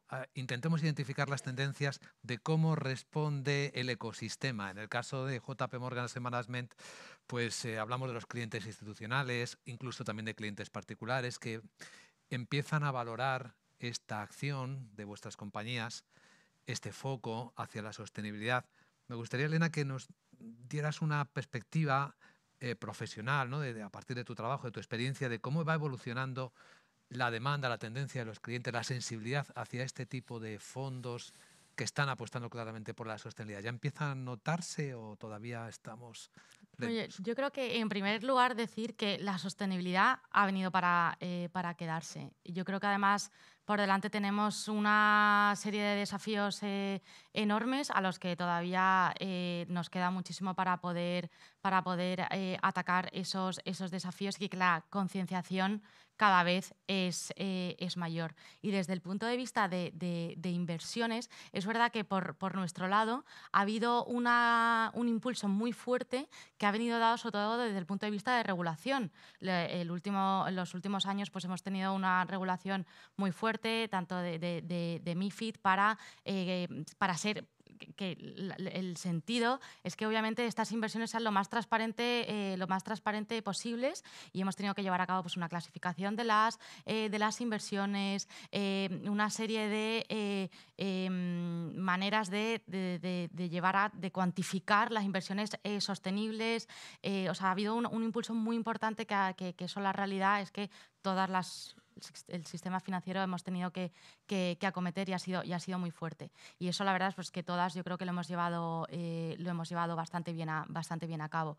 Por el lado del inversor a pie de calle, por decirlo de alguna manera, pues yo creo que la concienciación cada vez es mayor. Las entidades como nosotros pues cada vez nos preparamos más para todo esto, porque como os decía, esto es algo que ha venido para quedarse, y el inversor final yo creo que es algo que todavía en España está llegando. Es verdad que dentro de Europa, pues Europa del Norte, la concienciación quizás es muchísimo mayor, y las inversiones sostenibles es ya el todo. En España todavía pues está llegando, y todavía queda recorrido. Es cierto que las normas empujan, ¿no?, ayudan, pero yo quería trasladarle a Juan Pablo también una pregunta a reflexión, ¿no? la banca también es un sector muy regulado, MiFID aprieta tanto a un lado como al otro con fuerza y está bien porque protege a los consumidores, nos hace a todos ponernos en serio, ¿no? Mirando hacia el futuro. Pero hoy estamos en el 8º aniversario de los ODS. Los ODS en particular han servido para empujar la transformación interna de una empresa como CaixaBank hacia la sostenibilidad. Sin duda. A ver, a mí los ODS me encantan, pero me encanta todo cómo están conceptualizados, lo que transmiten, su imagen. O sea, me parece un gran acierto desde el punto de vista incluso hasta de marketing. Suena mal, pero es que yo creo que nos reflejan y nos guían en nuestras preferencias y en dónde tenemos que centrarnos, ¿no? Entonces, por la parte, Eugenio lo ha comentado, Eugenio lo ha dicho, que evidentemente nosotros tenemos en nuestro plan director y en nuestro plan estratégico, el plan estratégico está por encima y que es, digamos, lo que nos marca nuestra agenda, y luego el plan director es lo que declina todo lo que es, digamos, nuestra hoja de ruta en el mundo de la sostenibilidad, que luego en las filiales también implementamos en la medida en la que se adapta nuestra actividad. Pues evidentemente tenemos en consideración todo lo que hacemos y todo lo que impacta a los ODS, ¿no? En el caso nuestro, por ejemplo, tenemos claro que en la parte relacionada con personas, pues ODS 1, ¿no? Que sería el aspecto relacionado con la pobreza, o el 8 para la parte más relacionada a lo social, que sería un poco más trabajo decente o crecimiento de la economía, que lo vemos más en la parte social, y luego en el aspecto más de planeta pues nos iríamos un poco al 12, ¿no? Que sería la parte más de economía circular o de recursos, buscar un poco que los recursos sean, no desechar los recursos, ¿no? Todo eso está relacionado, y todo con los diferentes ODS. Y el 17, que sería para nosotros muy importante, es las alianzas, porque nosotros, como un big player en el aspecto de las finanzas españolas, creemos que tenemos que demostrar y tenemos que ser uno de los mayores prescriptores de los ODS, ¿no? y de lo que conlleva, evidentemente, todo lo que es ese acercamiento. No quiero dejar también de decir que los ODS nos ayudan mucho en el mundo de la inversión, porque nos están ayudando a determinar qué es lo que se denomina la inversión sostenible. Porque aunque hay mucha regulación, el concepto de inversión sostenible para la hora de, por ejemplo, productos de fondos de inversión no es fácil. Entonces, cuando nosotros queremos aproximarnos a lanzar un producto que sea, por ejemplo, artículo 9 o artículo 8, y que digamos, mire usted, si usted invierte en este producto, está invirtiendo en inversión sostenible, los ODS se están convirtiendo en un referente, como una métrica para determinar qué impacto tiene tu inversión en cada uno de esos ODS. Si eso se hace bien, se cuantifica y se establecen unas métricas, el regulador te da la validación y te dice, usted, efectivamente, ese producto es un producto sostenible. Digo, estoy simplificando mucho porque esto es un lío importante, ¿no? Lo que el regulador nos dice y cómo tenemos que aproximar a la hora de determinar como un producto es sostenible o de impacto, o artículo 8 o artículo 9. Pero que los ODS, además de todo lo bonito que he dicho al principio, de la parte conceptual y del impacto que realiza, también lo utilizamos como una herramienta para determinar en determinados productos cómo impactan, y eso nos sirve como métrica para luego ser validados como productos sostenibles. O sea, muy interesante. Bueno, en el siguiente diálogo vamos a hablar de la rentabilidad, que es lo que da sentido a la empresa, al sector privado, ¿no? Ser rentable, si no, no hay vida en una empresa privada. Pero me gustaría acabar con una pregunta y os pido una respuesta contundente. Si os preguntan en una cena con amigos, por la calle, ¿una empresa sostenible de verdad es más rentable, Elena? Yo considero, la respuesta es que sí. Y yo creo que una empresa que sea más sostenible tiene mejor adaptabilidad al cambio. Y eso es algo que para ahora, en una era de transformación tan importante como la que estamos ahora, me quedo con esa respuesta. Tiempos líquidos, muy buena respuesta. Juan Pablo. Bueno, después del informe no puedo decir que no, ¿no? O sea, más te vale. Por supuesto que sí. No, yo lo tengo muy interiorizado. Pero con datos. No, a ver, ojo, porque si uno lee mucho, lo que no puedes hacer es una visión muy sesgada o muy específica de un momento concreto o de un sector concreto. Es decir, tú puedes decir, ¿los fondos de inversión sostenible son más rentables que los fondos tradicionales? Pues yo creo que en general sí, pero a lo mejor si miras el pasado, el invierno pasado es yo le llamo el primer invierno ESG. ¿Por qué? Porque fue desde que empezamos a lanzar fondos de inversión o productos, o desde el 2016 que estaba el estudio, fue el primer año en el cual hizo mucho frío. Digo frío desde el punto de vista de Ucrania, de crisis climática, etcétera. Y entonces sí que es verdad que hay clientes que han dicho, oye, al final usted lo que ha tirado son las petroleras, han tirado las empresas de armas, usted en sus productos no me ha metido esto y yo pierdo dinero, ¿no? Entonces, si haces una visión muy simplista de eso, podemos entrar en un debate. Pero es que hay que analizarlo primero a largo plazo, hay que analizarlo por sectores, hay que analizar por compañías, hay que verlo de una manera evidentemente muy profesional. Entonces, evidentemente, una compañía que tiene integrados procesos... Mire, una de las cosas que ayer estaba con un doctor por Yale y Oxford, el jefe de análisis de una compañía de ESG, y nos decía, por ejemplo, y me voy al lado social, que no le hemos que siempre nos falta a veces hablar más del social, o del capital humano. Ellos han hecho en esa compañía un estudio de un rating de las compañías donde... best place to work, ¿no? Que dicen el mejor sitio donde trabajar, que hacen unos test y unas encuestas. Entonces ellos hacen un índice interno de las 100 mejores empresas para trabajar en las que el empleado está mejor trabajado, tiene mejores condiciones sociales, etcétera. Y lo comparan por sectores con el Standard & Poor's. Y claramente bate. Eso. Es decir, si tú como persona tienes unas condiciones de trabajo adecuadas y te encuentras cómodo, trabajas mucho mejor. Por lo tanto, eres mucho más productivo. Si no estás cómodo en tu empresa o tu empresa no trabaja esos aspectos, no lo estás. Es decir, si solo extrapolamos a una empresa de las que hemos estado hablando, y evidentemente tiene que ser bueno. Una gobernanza correcta en la que no haya, pues evidentemente, aspectos relacionados con la corrupción o que haya muchísimas líneas de defensa y controles también.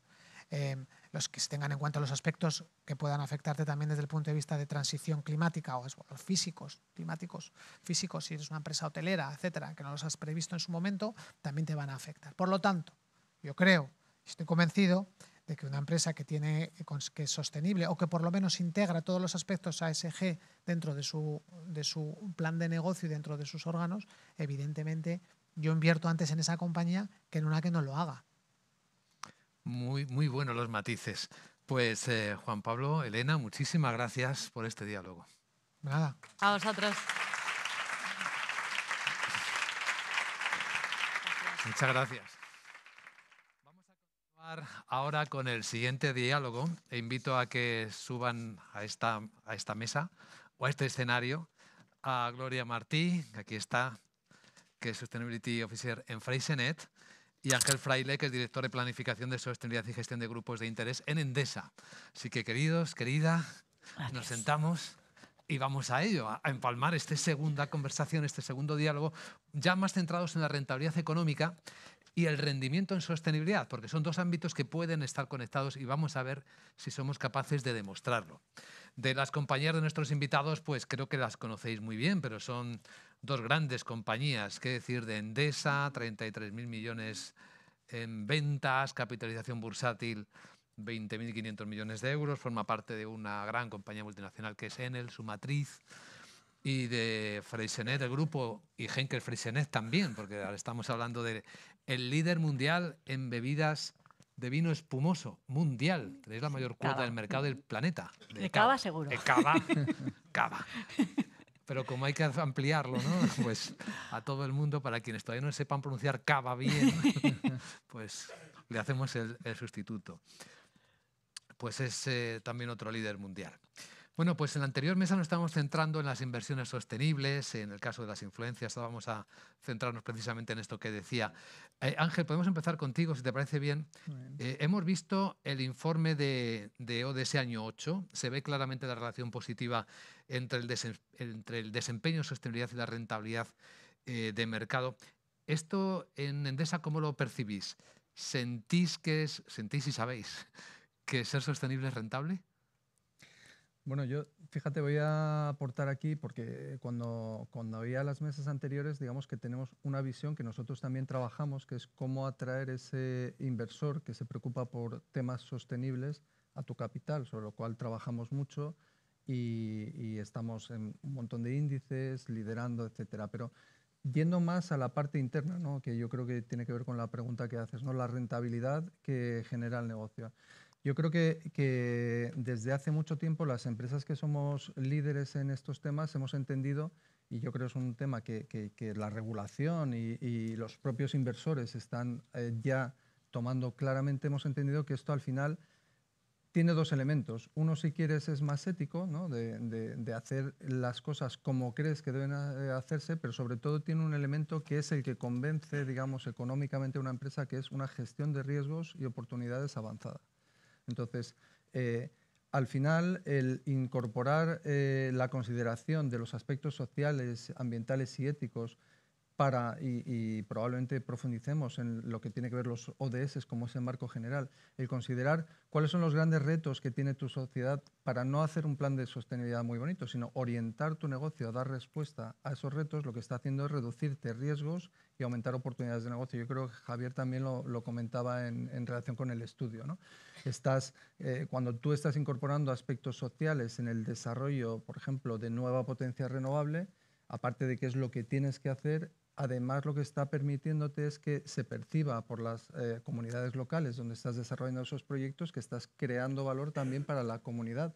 Estás reduciendo riesgo. Desde un pensamiento, digamos, estrictamente ético, podrías decir, bueno, es lo que tengo que hacer, sí, pero además estás consiguiendo aspectos que tienen un reflejo económico. Estás reduciendo riesgos de oposición, estás facilitando que el proyecto se desarrolle, estás pudiendo desarrollar productos y servicios nuevos que te permiten, digamos, que seas más rentable. Pero yo creo que además en el corto plazo hay cosas que son muy claras, ¿no? Hablábamos antes, yo creo que comentaba Clara, de hecho, decía, bueno, las grandes empresas además tienen que hablar con las áreas de compras. Nosotros somos compradores y vendedores. Como compradores, nosotros estamos exigiendo, con una cosa técnica que llamamos la K y la R de sostenibilidad, no solo estamos analizando para que un potencial proveedor sea proveedor de Endesa si tiene determinado desempeño en sostenibilidad, sino que incluso cuando hacemos una licitación estamos teniendo en cuenta ese desempeño para elegir ese proveedor y no otro. Eso es rentabilidad. Pero también nos pasa a nosotros, que hay grandes empresas que quieren suministrarse de Endesa y nos piden un determinado desempeño en temas de sostenibilidad. Y eso al final va dirigido a que tú puedas acceder a ese contrato. Que yo creo que es una cosa que probablemente no está del todo extendido. Yo creo que las grandes empresas sí que lo están haciendo de forma bastante generalizada. Yo creo que en las compras públicas también se está haciendo, pero seguramente ahí hay un camino, hay un recorrido de mejora. Y por terminar y no extenderme mucho, rentabilidad y sostenibilidad. Yo os pondré un ejemplo relativamente reciente. Finales del año pasado, concurso del nudo Mudéjar, donde se subastaban 1.400 megavatios de capacidad renovable. Nosotros nos llevamos ese concurso porque desde hace años venimos aplicando esta teoría de creación de valor compartido y estamos haciendo planes de acompañamiento en nuestros proyectos. ¿Por qué? Porque en ese concurso había una parte técnica en la que de hecho estuvimos muy bien posicionados, pero fuimos segundos. Pero había una parte que pesaba el 55%, que eran criterios sociales. Cuando tú haces un plan de acompañamiento que va a crear 400 puestos de empleo directos, 6.000 indirectos, que vas a tener inversiones para desarrollar turismo sostenible a nivel local, que vas a hacer plantas de reciclaje de palas en la localidad, que vas a estar fomentando, digamos, toda la economía local y vas a estar teniendo formación para desempleados a nivel local, un montón de actividades que están acompañando tu negocio y que en teoría podías pensar que son un poco más prescindibles, pero que en realidad lo estás haciendo para conseguir esa creación de valor compartido. Eso no solo consigue ese aspecto reputacional, eso consigue también que te lleves un concurso, ¿no? Con ejemplos se entiende muy bien y ese es perfecto para ilustrar esto de lo que estamos hablando. El informe mostraba cómo cada vez más empresas tienen sus responsables de sostenibilidad. ¿Qué tal se llevan con los directores de finanzas, ¿tenéis experiencia sobre esa relación nueva en la compañía, en una compañía que tiene historia y trayectoria como Freisener, Gloria? Bueno, realmente lo hemos comentado muchas veces. Ahora estoy viendo a Alba, que trabajaba en Fomento, que estábamos juntas en Medio Ambiente. Medio Ambiente era un departamento que hablábamos un poco entre nosotros, con nuestros consumos, nuestro día a día, en nuestro departamento, en nuestro laboratorio, midiéndonos a nosotros mismos desde el 99 nos conocemos más o menos. Ahora ha cambiado, el contexto ha cambiado y en ese contexto tenemos que hablar con un protagonista que estamos hablando hoy, que es el financiero.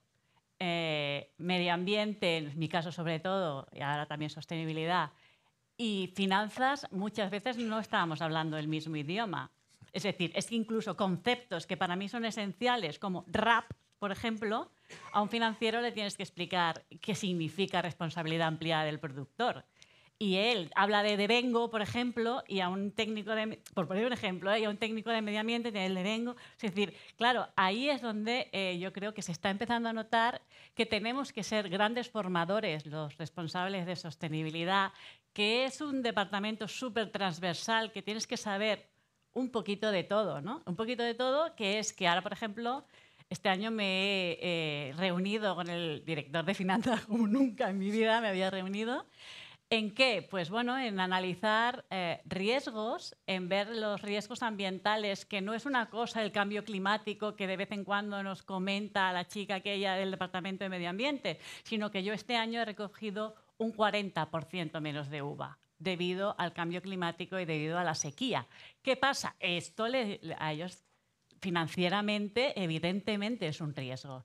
Y todos estos riesgos derivados pues, de temas, en este caso nosotros mucho climáticos, regulatorios. Hemos hablado de ese tsunami normativo que a veces paraliza. También hemos de ser francos, ¿no? Porque muchas veces no sabemos por dónde empezar y organizaciones como Pacto Mundial que nos aclara o ODS que nos aclaran un poquito el camino ayuda, ¿no? Entonces, pues bueno, todo lo que sea juntos, ¿qué estamos haciendo en estos casos? Pues evaluación de riesgos, ver dónde tenemos los riesgos, inversiones, como hemos estado hablando hasta ahora, la importancia de ver la inversión no solo a corto plazo, sino verla a largo, que eso es, vuelvo a decir, complicado en un contexto como el de precios actuales o falta de materias primas actuales, pero es aquella, como digo, esa formación que tienes que estar haciendo, esa sensibilización para que vean más del corto.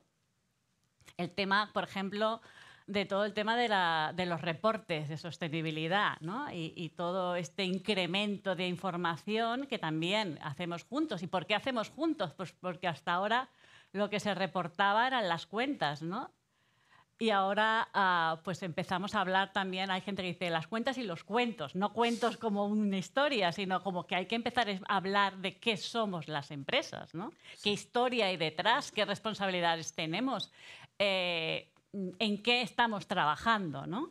Y entonces ahí es donde, como hasta ahora lo llevaba el financiero, pues ahora estamos trabajando juntos en todo el tema de, pues nosotros ya llevamos 2 años haciendo los estados de información no financiera, basados en indicadores, es decir, a nosotros la nueva ley europea, con franqueza, no nos asusta mucho porque bueno, será un poquito más, pero no nos pilla de nuevo. Les asusta mucho más a mis colegas alemanes, por ejemplo, ¿no?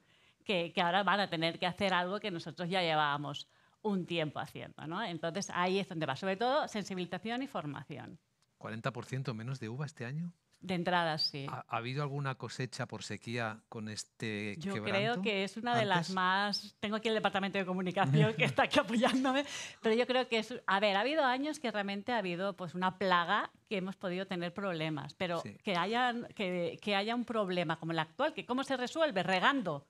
Pero, sí. Claro, no podemos regar porque nuestro cultivo no se riega, ¿no? Y no hay agua. Es un poco un pez que se muerde la cola y es un contexto complicado. Es un ejemplo que ilustra muy bien, efectivamente, una parte esencial de este diálogo y es lo que las normativas te obligan a hacer. La ley de cambio climático, citabas, creo que es la que te obliga a señalar los riesgos que el clima te puede estar llevando en tu actividad. Yo creo que esto es un área que afecta a todos de alguna manera o de otra, ¿no? Aparecían ahí las tres referencias más modernas, ¿no? La ley del clima, las directivas europeas, en el informe que hemos presentado hoy. Y esto pues hay que reflejarlo en las cuentas, hay que reflejarlo en las memorias. Me gustaría saber si en Endesa está suponiendo un reto mayor de lo esperado esto. Bueno, yo diría que mayor de lo esperado no. Yo creo que es un gran reto y nosotros, yo qué sé, el año pasado ganamos un premio internacional Mejor Reporting, quiere decir, tenemos cierto liderazgo, pero hay que ser humilde. Tenemos esta famosa avalancha regulatoria está suponiendo una presión muy importante que se refleja en diferentes ámbitos y para los que hay que prepararse desde diferentes perspectivas y que yo comentábamos antes informalmente, creo que todavía hay conceptos que no están muy maduros. Los financieros han entrado a regular temáticas que yo creo no conocen en profundidad y conceptos que aparentemente son muy sencillos desde un punto de vista de sostenibilidad son mucho más complejos. Yo creo que es un reto. Es verdad, lo comentabas tú, ¿no? Empresas como las nuestras que llevan mucho tiempo haciendo informes, pues tenemos la ventaja de estar preparadas. Además, es verdad que en el entorno español, por suerte o por desgracia, la ley que transponía la anterior directiva era mucho más exigente que en Europa, con lo cual muchas cosas ya las tenemos avanzadas. La verificación ya era obligatoria aquí, pues es un tema que en otros sitios empieza. Ahora el reto es la verificación razonable, pero compañías, por ejemplo, nosotros empezamos a hacer verificación razonable hace ya 2 años y este año estamos yendo a un número importante de indicadores o extendiendo el control de la información no financiera a prácticamente 200 indicadores, ¿no? Hay una serie de retos que efectivamente puedes haber estado un poco mejor preparado, pero yo creo que son muy relevantes. Hay mucha normativa. La transposición de esa normativa a veces es extremadamente excesiva. El proyecto de Real Decreto que transponía la Ley de Cambio Climático estaba imponiendo obligaciones de reporting retrospectivas del año anterior. O sea que si no sabías lo que tenías que reportar, era un poco difícil que lo hubieras podido reportar, ¿no? Hasta ese punto de exigencia estamos, y yo creo que se está aumentando mucho la exigencia a todo lo que tiene que ver con la información de sostenibilidad, lo cual es muy importante porque efectivamente la está poniendo al nivel de la financiera, pero yo creo que tenemos retos en algunos casos mayores que la financiera. No me quiero extender mucho en temas técnicos, yo diría que básicamente aquí hay 2 tipos de grandes retos. Uno que tiene que ver con retos conceptuales, por ejemplo, todo el impacto que va a tener de la nueva directiva, el concepto de doble materialidad, de la materialidad de impacto, de la cual nosotros también hemos empezado ya hace 3 años o 2 años a hacer esta materia de impacto. Es una cosa súper novedosa y muy difícil, sobre todo en lo que tiene que ver ligado también con cambio climático, con la cuantificación económica del impacto de los aspectos de sostenibilidad dentro de la compañía, que además es muy exigente, aunque da un plazo largo la directiva de adaptación, pero al final estás teniendo que ir incluso a nivel de activo definir cuál es el impacto económico que tienen los riesgos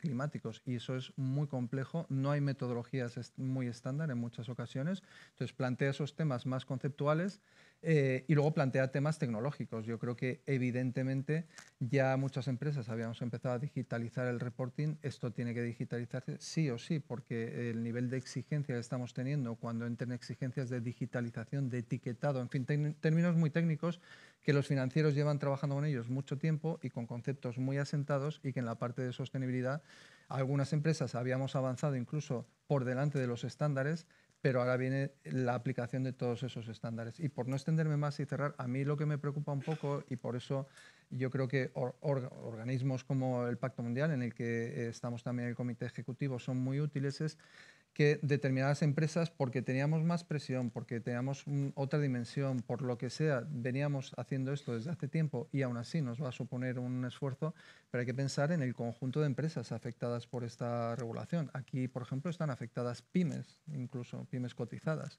Entonces, yo creo que es muy importante desde las grandes empresas, desde instituciones como puede ser el Pacto Mundial y desde las propias administraciones, dar herramientas para que realmente se pueda responder a esas obligaciones. Está muy bien explicado, efectivamente, el reto. Y vamos a seguir por esta línea y citabas a la cadena de valor, a todo el ecosistema con el que nos relacionamos en las empresas. Y eso es una pregunta para ti, Gloria, en el caso de Freysenet. ¿Cómo vais integrando la sostenibilidad en vuestra cadena de valor, con vuestros proveedores, con vuestros clientes? ¿Cómo vais influyendo también en esa dirección? Bueno, yo creo que es un tema muy interesante. Evidentemente, como hemos dicho, ya no solo se queda en conocer tus aspectos ambientales o tus aspectos significativos, sino en conocer con aquellos que te relacionas cómo trabajan, ¿no? También la cadena de valor es importante porque dependes también en muchos casos de ellos. ¿Cómo lo estamos llevando a cabo? Bueno, antes hemos comentado que en algunas cosas aquí en España con el tema del reporte íbamos adelantados. En el tema de debida diligencia, desde Alemania, por ejemplo, ellos ya lo llevan haciendo, con lo cual al llevar un mismo grupo podemos ayudarnos y es conocer con qué proveedores estás trabajando, la sostenibilidad, cómo la entienden, cómo la practican. Pero como hemos comentado, en nuestro caso, muchos proveedores, viticultores, por ejemplo, son locales. Es complicado, y es un poco lo enlazo, ¿no?, de la formación, la sensibilización. Es complicado hacerles llegar pues todos estos requisitos nuevos que vamos solicitando, ¿no? O cómo calcula un viticultor, por ejemplo, su huella de carbono, porque a unas vidrieras, en nuestro caso, que también es un gran proveedor, todo lo que le estás pidiendo le suena. Pero es que el problema es que hay pequeños proveedores que es que a veces ni les suena de lo que le estás hablando. Entonces, claro, tienes que hacer, como digo, esa labor formativa de explicar y de tener claro pues, cuáles son tus proveedores con mayores riesgos, que en nuestro caso también, si somos francos, la mayoría son proveedores locales, con lo cual yo el tema de derechos humanos creo que ha salido menos en las empresas porque es que eso ya está superado en muchos casos. Es decir, es que la formación en derechos humanos a nuestros trabajadores a lo mejor no la hacemos porque es que esto ya está cubiertísimo, ¿no? Y quizás nos estamos focalizando más en explicarles pues, cómo medir la huella o qué es la biodiversidad, por ejemplo, o porque es eso, primero a lo mejor tienes que empezar diciendo qué es la biodiversidad. Entonces ahí es donde estamos, ¿no? En esta función de no solamente pedir, sino que también es muy importante, y en nuestro caso muchísimo, la colaboración con proveedores. Y entonces, bueno, vamos a poner algunos ejemplos. Nosotros tenemos un producto con una resistencia interna que buscamos para reducir residuos. Colaborar con proveedores, en este caso con vidrieras, para hacer un tipo de vidrio que sea lo más resistente posible, ¿no?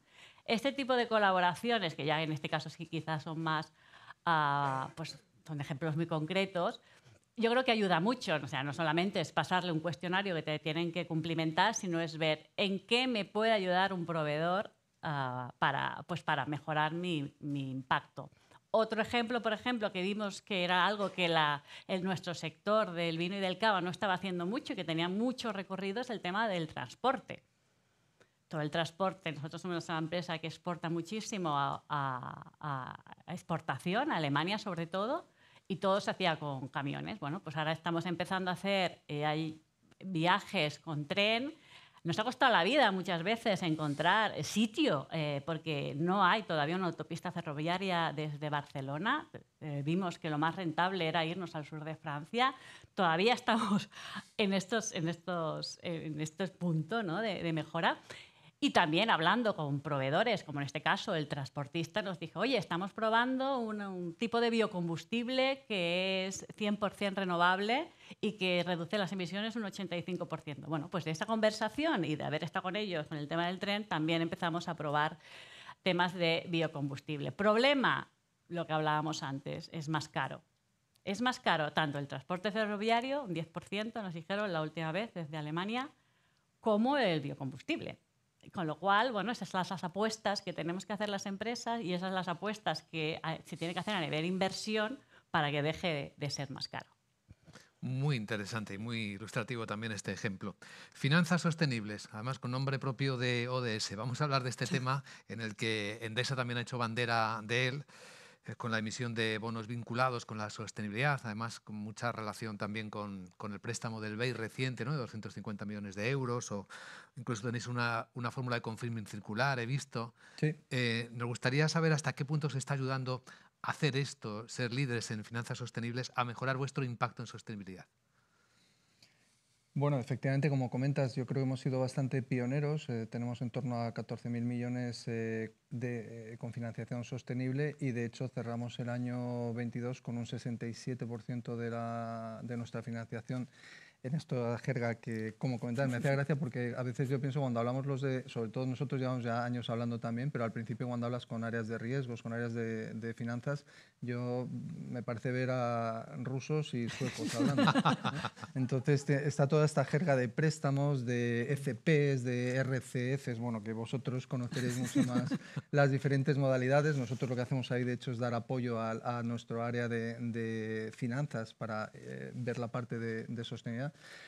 Importante de lo que estaba diciendo no es que tengamos el 67% ya con finanzas sostenibles, sino que es uno de los objetivos que tenemos en nuestro plan estratégico de llegar al 87 en el año 2025. Por cierto, aprovechando la cuña publicitaria, aparte de algún elemento o alguna acción, digamos, muy pionera o llamativa con el Banco Europeo de Inversiones, etcétera, también colaborando con entidades entre las cuales la Caixa, y aprovecho porque al principio no os he agradecido para agradeceros el acogernos en este lugar tan fantástico, pues como digo, con entidades como la Caixa.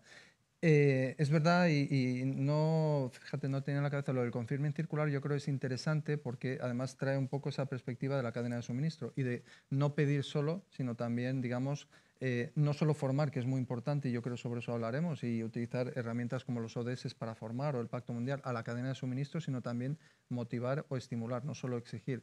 Nosotros, por ejemplo, con los proveedores, lo que hemos llegado es a lanzar una iniciativa en la que si cumplen determinados aspectos de sostenibilidad, digamos, lo que conseguimos es que tengan mejores condiciones en el confirming de la facturación, que de alguna manera también es estimular a la cadena de suministro para que entren en estos temas, ¿no?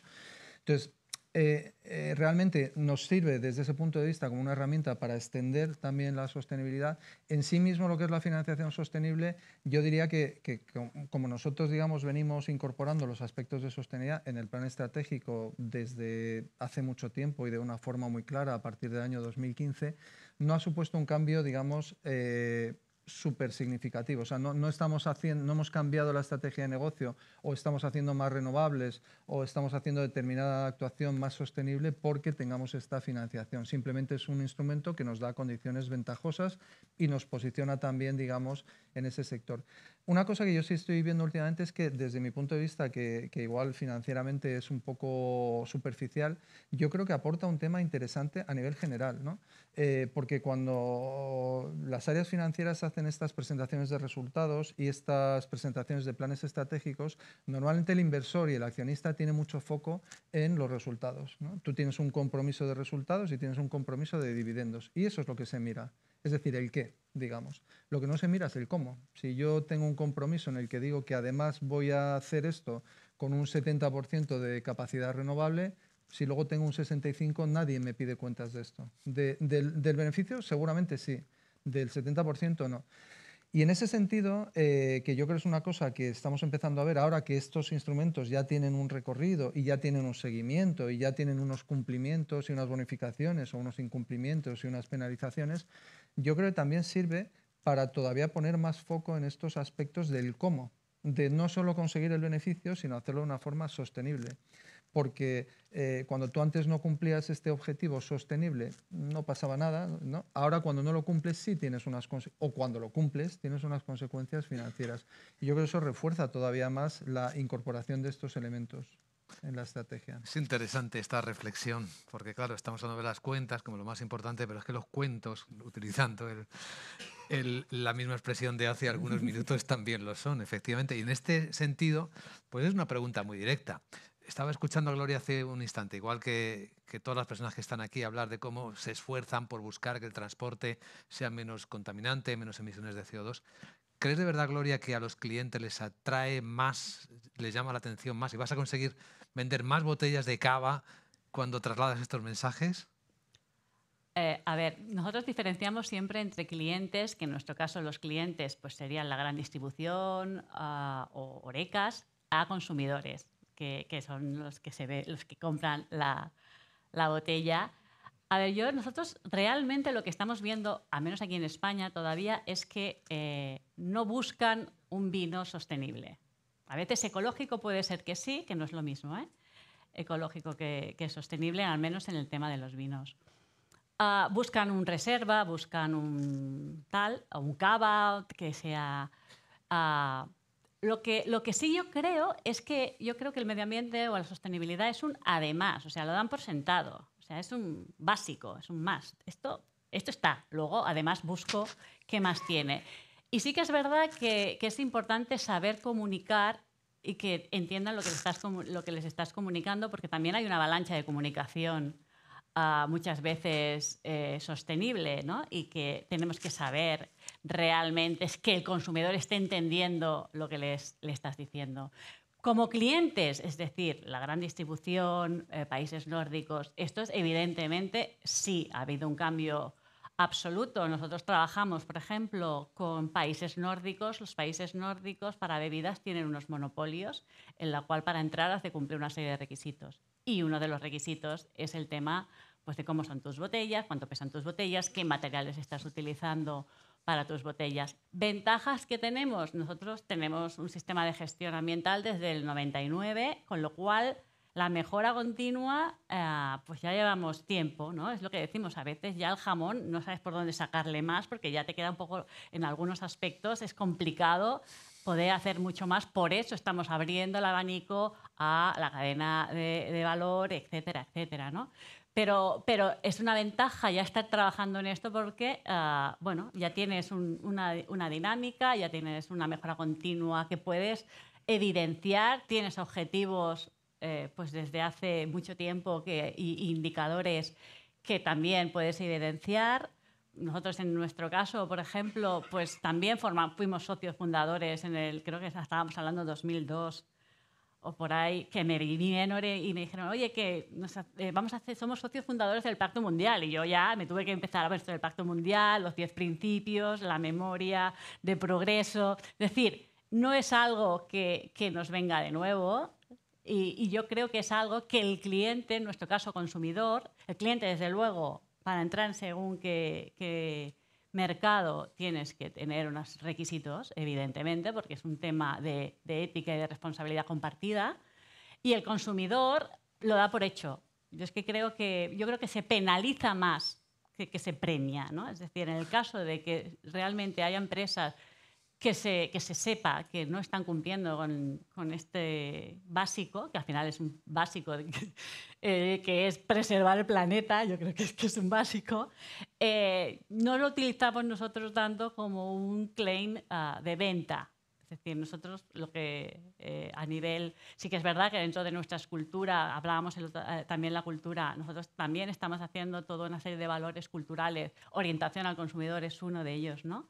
Pero como celebra la vida los pequeños logros, como empoderamiento mutuo o como un tema que es la curiosidad, que yo creo que esto es una de las cosas que también interesa cada vez ir potenciando más y es una de las cosas que hemos hablado antes, ¿no? Salir de nuestra zona de confort, de lo que nosotros dominábamos, que si nos adecuó la carga orgánica y nuestros consumos, a tener que explicarle pues a compras, cómo sería mejor comprar, no tampoco le decimos cómo comprar, pero sí le enseñamos a calidad. Y una de las cosas que no hemos hablado y que en el tema de consumidor es esencial y que en nuestro caso es el premium, sería marketing. En nuestro caso es uno de los departamentos que te interesa, que hagan productos pensando en esa nueva reglamentación. Y sí que se valora. Pues por eso, porque es que no hay otra opción, ¿no? No hay un planeta B, que decían, ¿no? Qué buen diálogo. Gloria Martí, Ángel Fraile, muchas gracias. Gracias.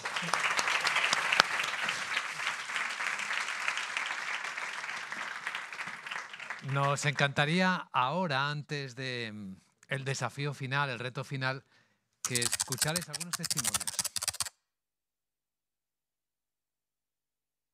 La sostenibilidad es rentable. Desde el punto de vista financiero, porque nos va a costar menos. Los acreedores financieros, los inversores están buscando conocer dónde van a invertir y quieren invertir en negocios que realmente sean sostenibles, que realmente hagan las cosas bien y el que no lo haga será más caro. desde que integramos en Acciona el área financiera y el área de sostenibilidad, tenemos muchas más herramientas para poder hacer realidad ese propósito de ser regenerativos desde el diseño, ese impacto positivo que las compañías buscamos para tener éxito en este nuevo contexto. Por tanto, es muy importante esa orientación primera, al decir, oye, nosotros queremos hacerlo de esta manera, la estructura no se cambia de un día para otro, es un proceso largo en el tiempo y, por tanto, te marca una hoja de ruta muy clara por la que vas a tener que transitar si quieres cumplir con esa primera idea o ese primer deseo que tienes de convertir esa estructura en una estructura vinculada a la sostenibilidad. Bueno, para mí la integración del área de sostenibilidad con el área económico-financiera es imprescindible y digamos que ya fluye sola con el liderazgo del departamento financiero, que es el que al final emitirá la información sobre sostenibilidad. ¿Cómo no vamos a ser sostenibles y cómo no vamos a ser rentables? Si el mundo se está dirigiendo hacia un objetivo tan importante como el 2030 o el 2050, por lo tanto se están dando los escenarios para que podamos ser todos rentables con un objetivo común, que es la sostenibilidad. Muy bien, pues para finalizar la parte retadora, invito a Cristina Sánchez, directora ejecutiva del Pacto Mundial de la ONU España, a que suba a este escenario y nos plantee lo que seguramente nos va a motivar mucho. Gracias, Eso Cristina. espero. Muchas gracias.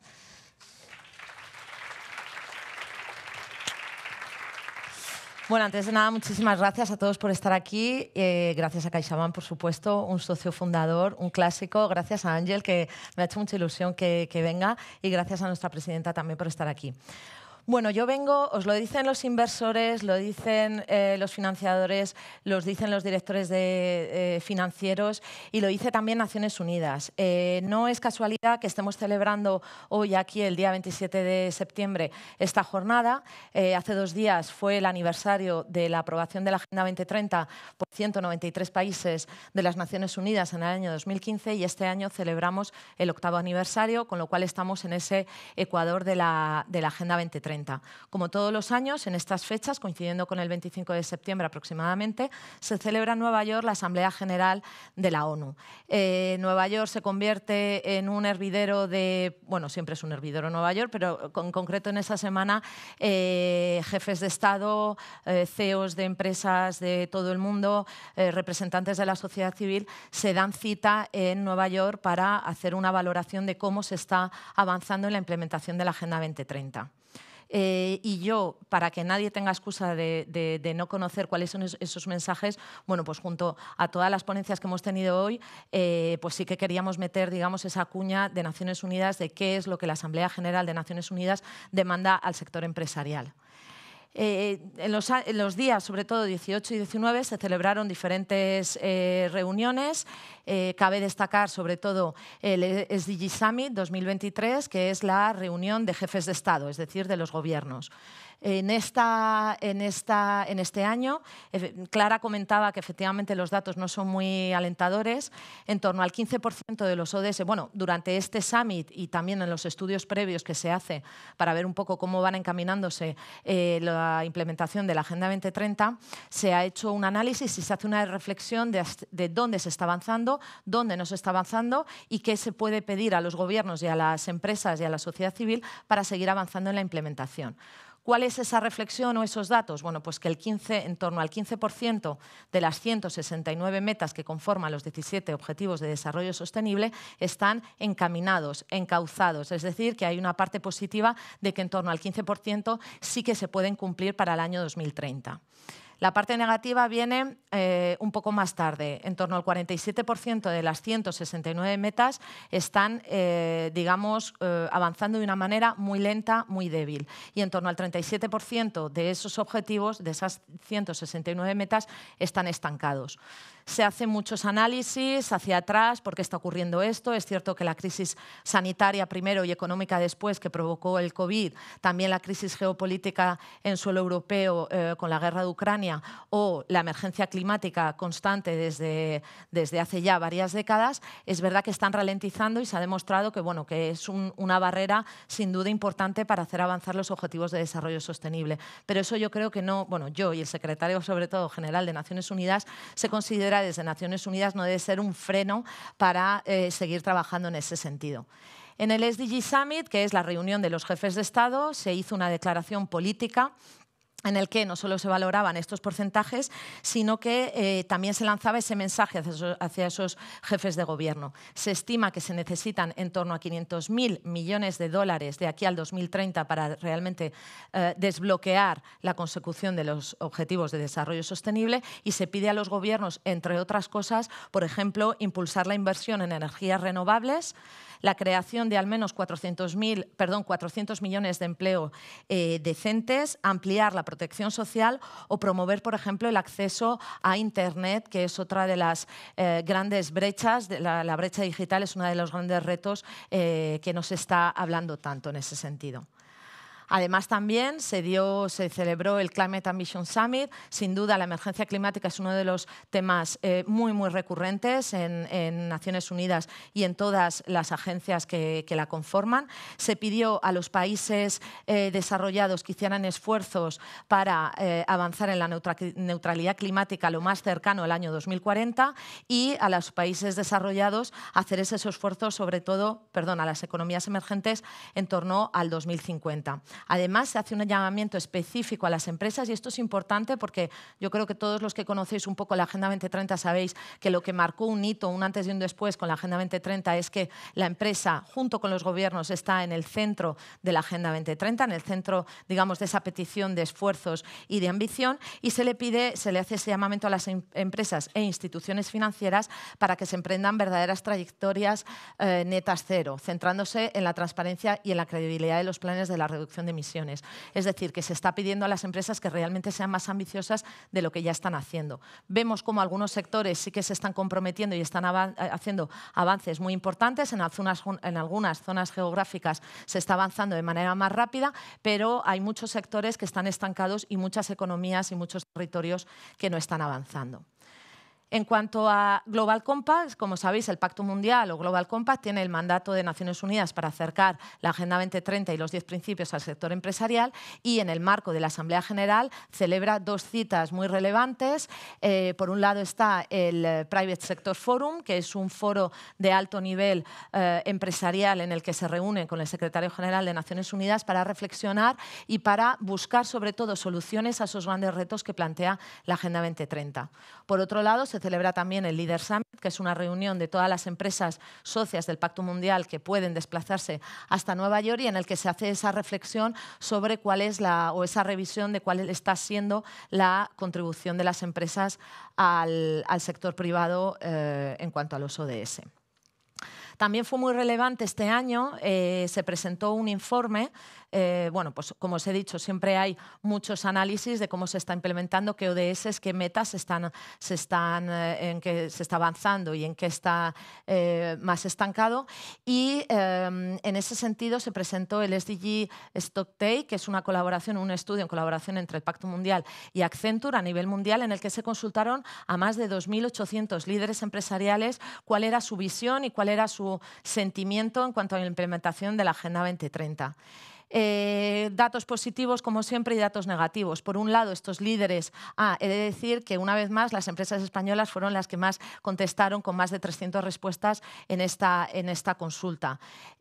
¿Cuáles son los aspectos positivos? Bueno, pues que la empresa, estos líderes empresariales, sí se sienten responsables, sí se sienten, digamos, en el centro de la atención hacia la implementación de la Agenda 2030, conocen cuál es el potencial de impacto positivo que pueden tener en la Agenda 2030 y también han hecho esos compromisos públicos, en torno a un 91% de estos líderes empresariales. Quizá la parte negativa es que hay una falta de confianza en cómo el mundo, y aquí incluimos a los estados, a las empresas y a la sociedad civil, hay una falta de confianza en el que se está realmente avanzando a la velocidad y con la ambición necesaria. Es decir, que aquí hay otra alineación entre lo que el secretario general de las Naciones Unidas pide al sector empresarial y lo que opinan y sienten estos líderes empresariales. De hecho, bueno, os animo a que descarguéis la publicación gratuita en nuestra página web. ¿Y qué está haciendo Global Compact? ¿Qué está haciendo el Pacto Mundial? No podemos pedir al sector empresarial y no dar soluciones. Yo creo que uno de la misión más importante del Pacto Mundial es ofrecer soluciones muy prácticas, herramientas muy concretas a las empresas para que realmente puedan avanzar. Y desde el año 2015 estamos generando todas esas herramientas y esos contenidos, indicadores, grupos de trabajo, programas aceleradores constantemente para acompañar a los socios del Pacto Mundial en la implementación de la Agenda 2030 y de los 10 principios del Pacto Mundial.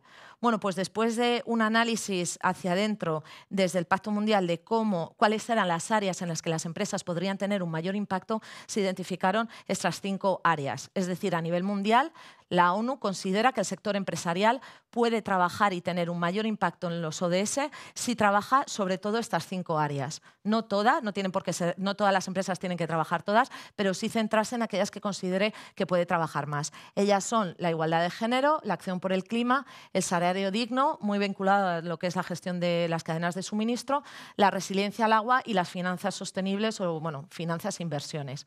Estas son las 5 áreas en las que, pues se lanzó, digamos, esos programas llamados Forward Faster, que son estas 5 áreas de trabajo. ¿Qué es lo que proponemos a las empresas de aquí al 2030, en estos 7 años que nos quedan para la consecución de la agenda? Bueno, pues lo que se les pide a las empresas es que se fijen sobre todo objetivos cuantificables, ambiciosos, realistas, resilientes en un límite de tiempo muy claro. Vamos a ayudar a las empresas a fijarse esos objetivos lo más comunes posibles para poder avanzar hacia la misma dirección, que además se haga un reporte específico de esos objetivos a través de unos indicadores que están también en el informe de progreso, SUPI, que tienen que aportar las empresas socias del Pacto Mundial, y esto va a generar, digamos, una transparencia y una responsabilidad de las empresas para poder ir avanzando en estas 5 áreas identificadas. No me voy a parar en cada uno de ellos. Aquí veis cuáles son esos objetivos concretos específicos. Hay una página web específica de esta iniciativa, el de los Forward Faster. Os animo a que las visitéis. Y estas 5 áreas con estos objetivos concretos van acompañadas de guías específicas para acompañar a la empresa a irlos identificando y aterrizarlos, puesto que, como veis, hay algunos generales y cada empresa tiene que hacer esa labor y tenemos las guías para hacerlo. El objetivo es que de aquí al 2030 cuantas más empresas se sumen a esta iniciativa Forward Faster nos ayuden a avanzar de una manera más rápida. Y aquí os voy a dejar un vídeo, pero antes sí que insistir, tenéis tanto la publicación que hemos presentado hoy como la publicación de Accenture y Pacto Mundial disponibles y gratuitas en nuestra página web. Y nada más, muchísimas gracias por venir y, por favor, el vídeo.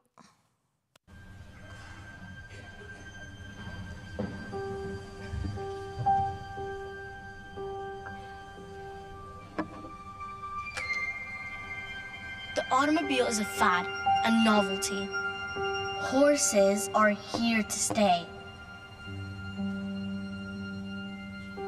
I think there's a world market for maybe 5 computers. Women cannot do men's work. Sustainability is important, but we have more urgent issues. History has taught us that the leaders who succeed are the ones who meet the needs of the future by moving forward. To achieve the Sustainable Development Goals by 2030, we need forward thinkers.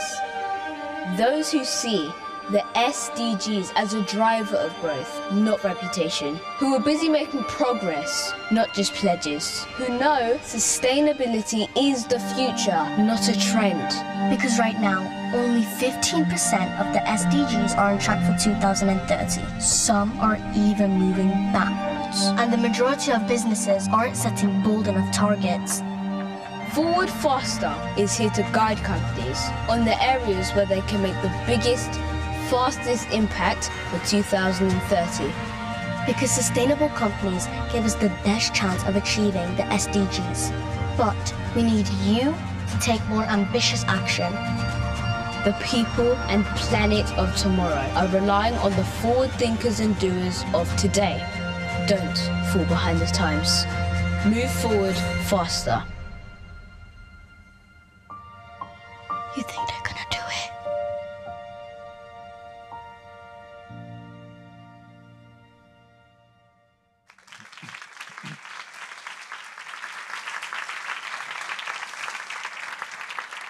Qué gran momento para citar al poeta Jean Cocteau, el que decía, lo lograron porque no sabían que era imposible.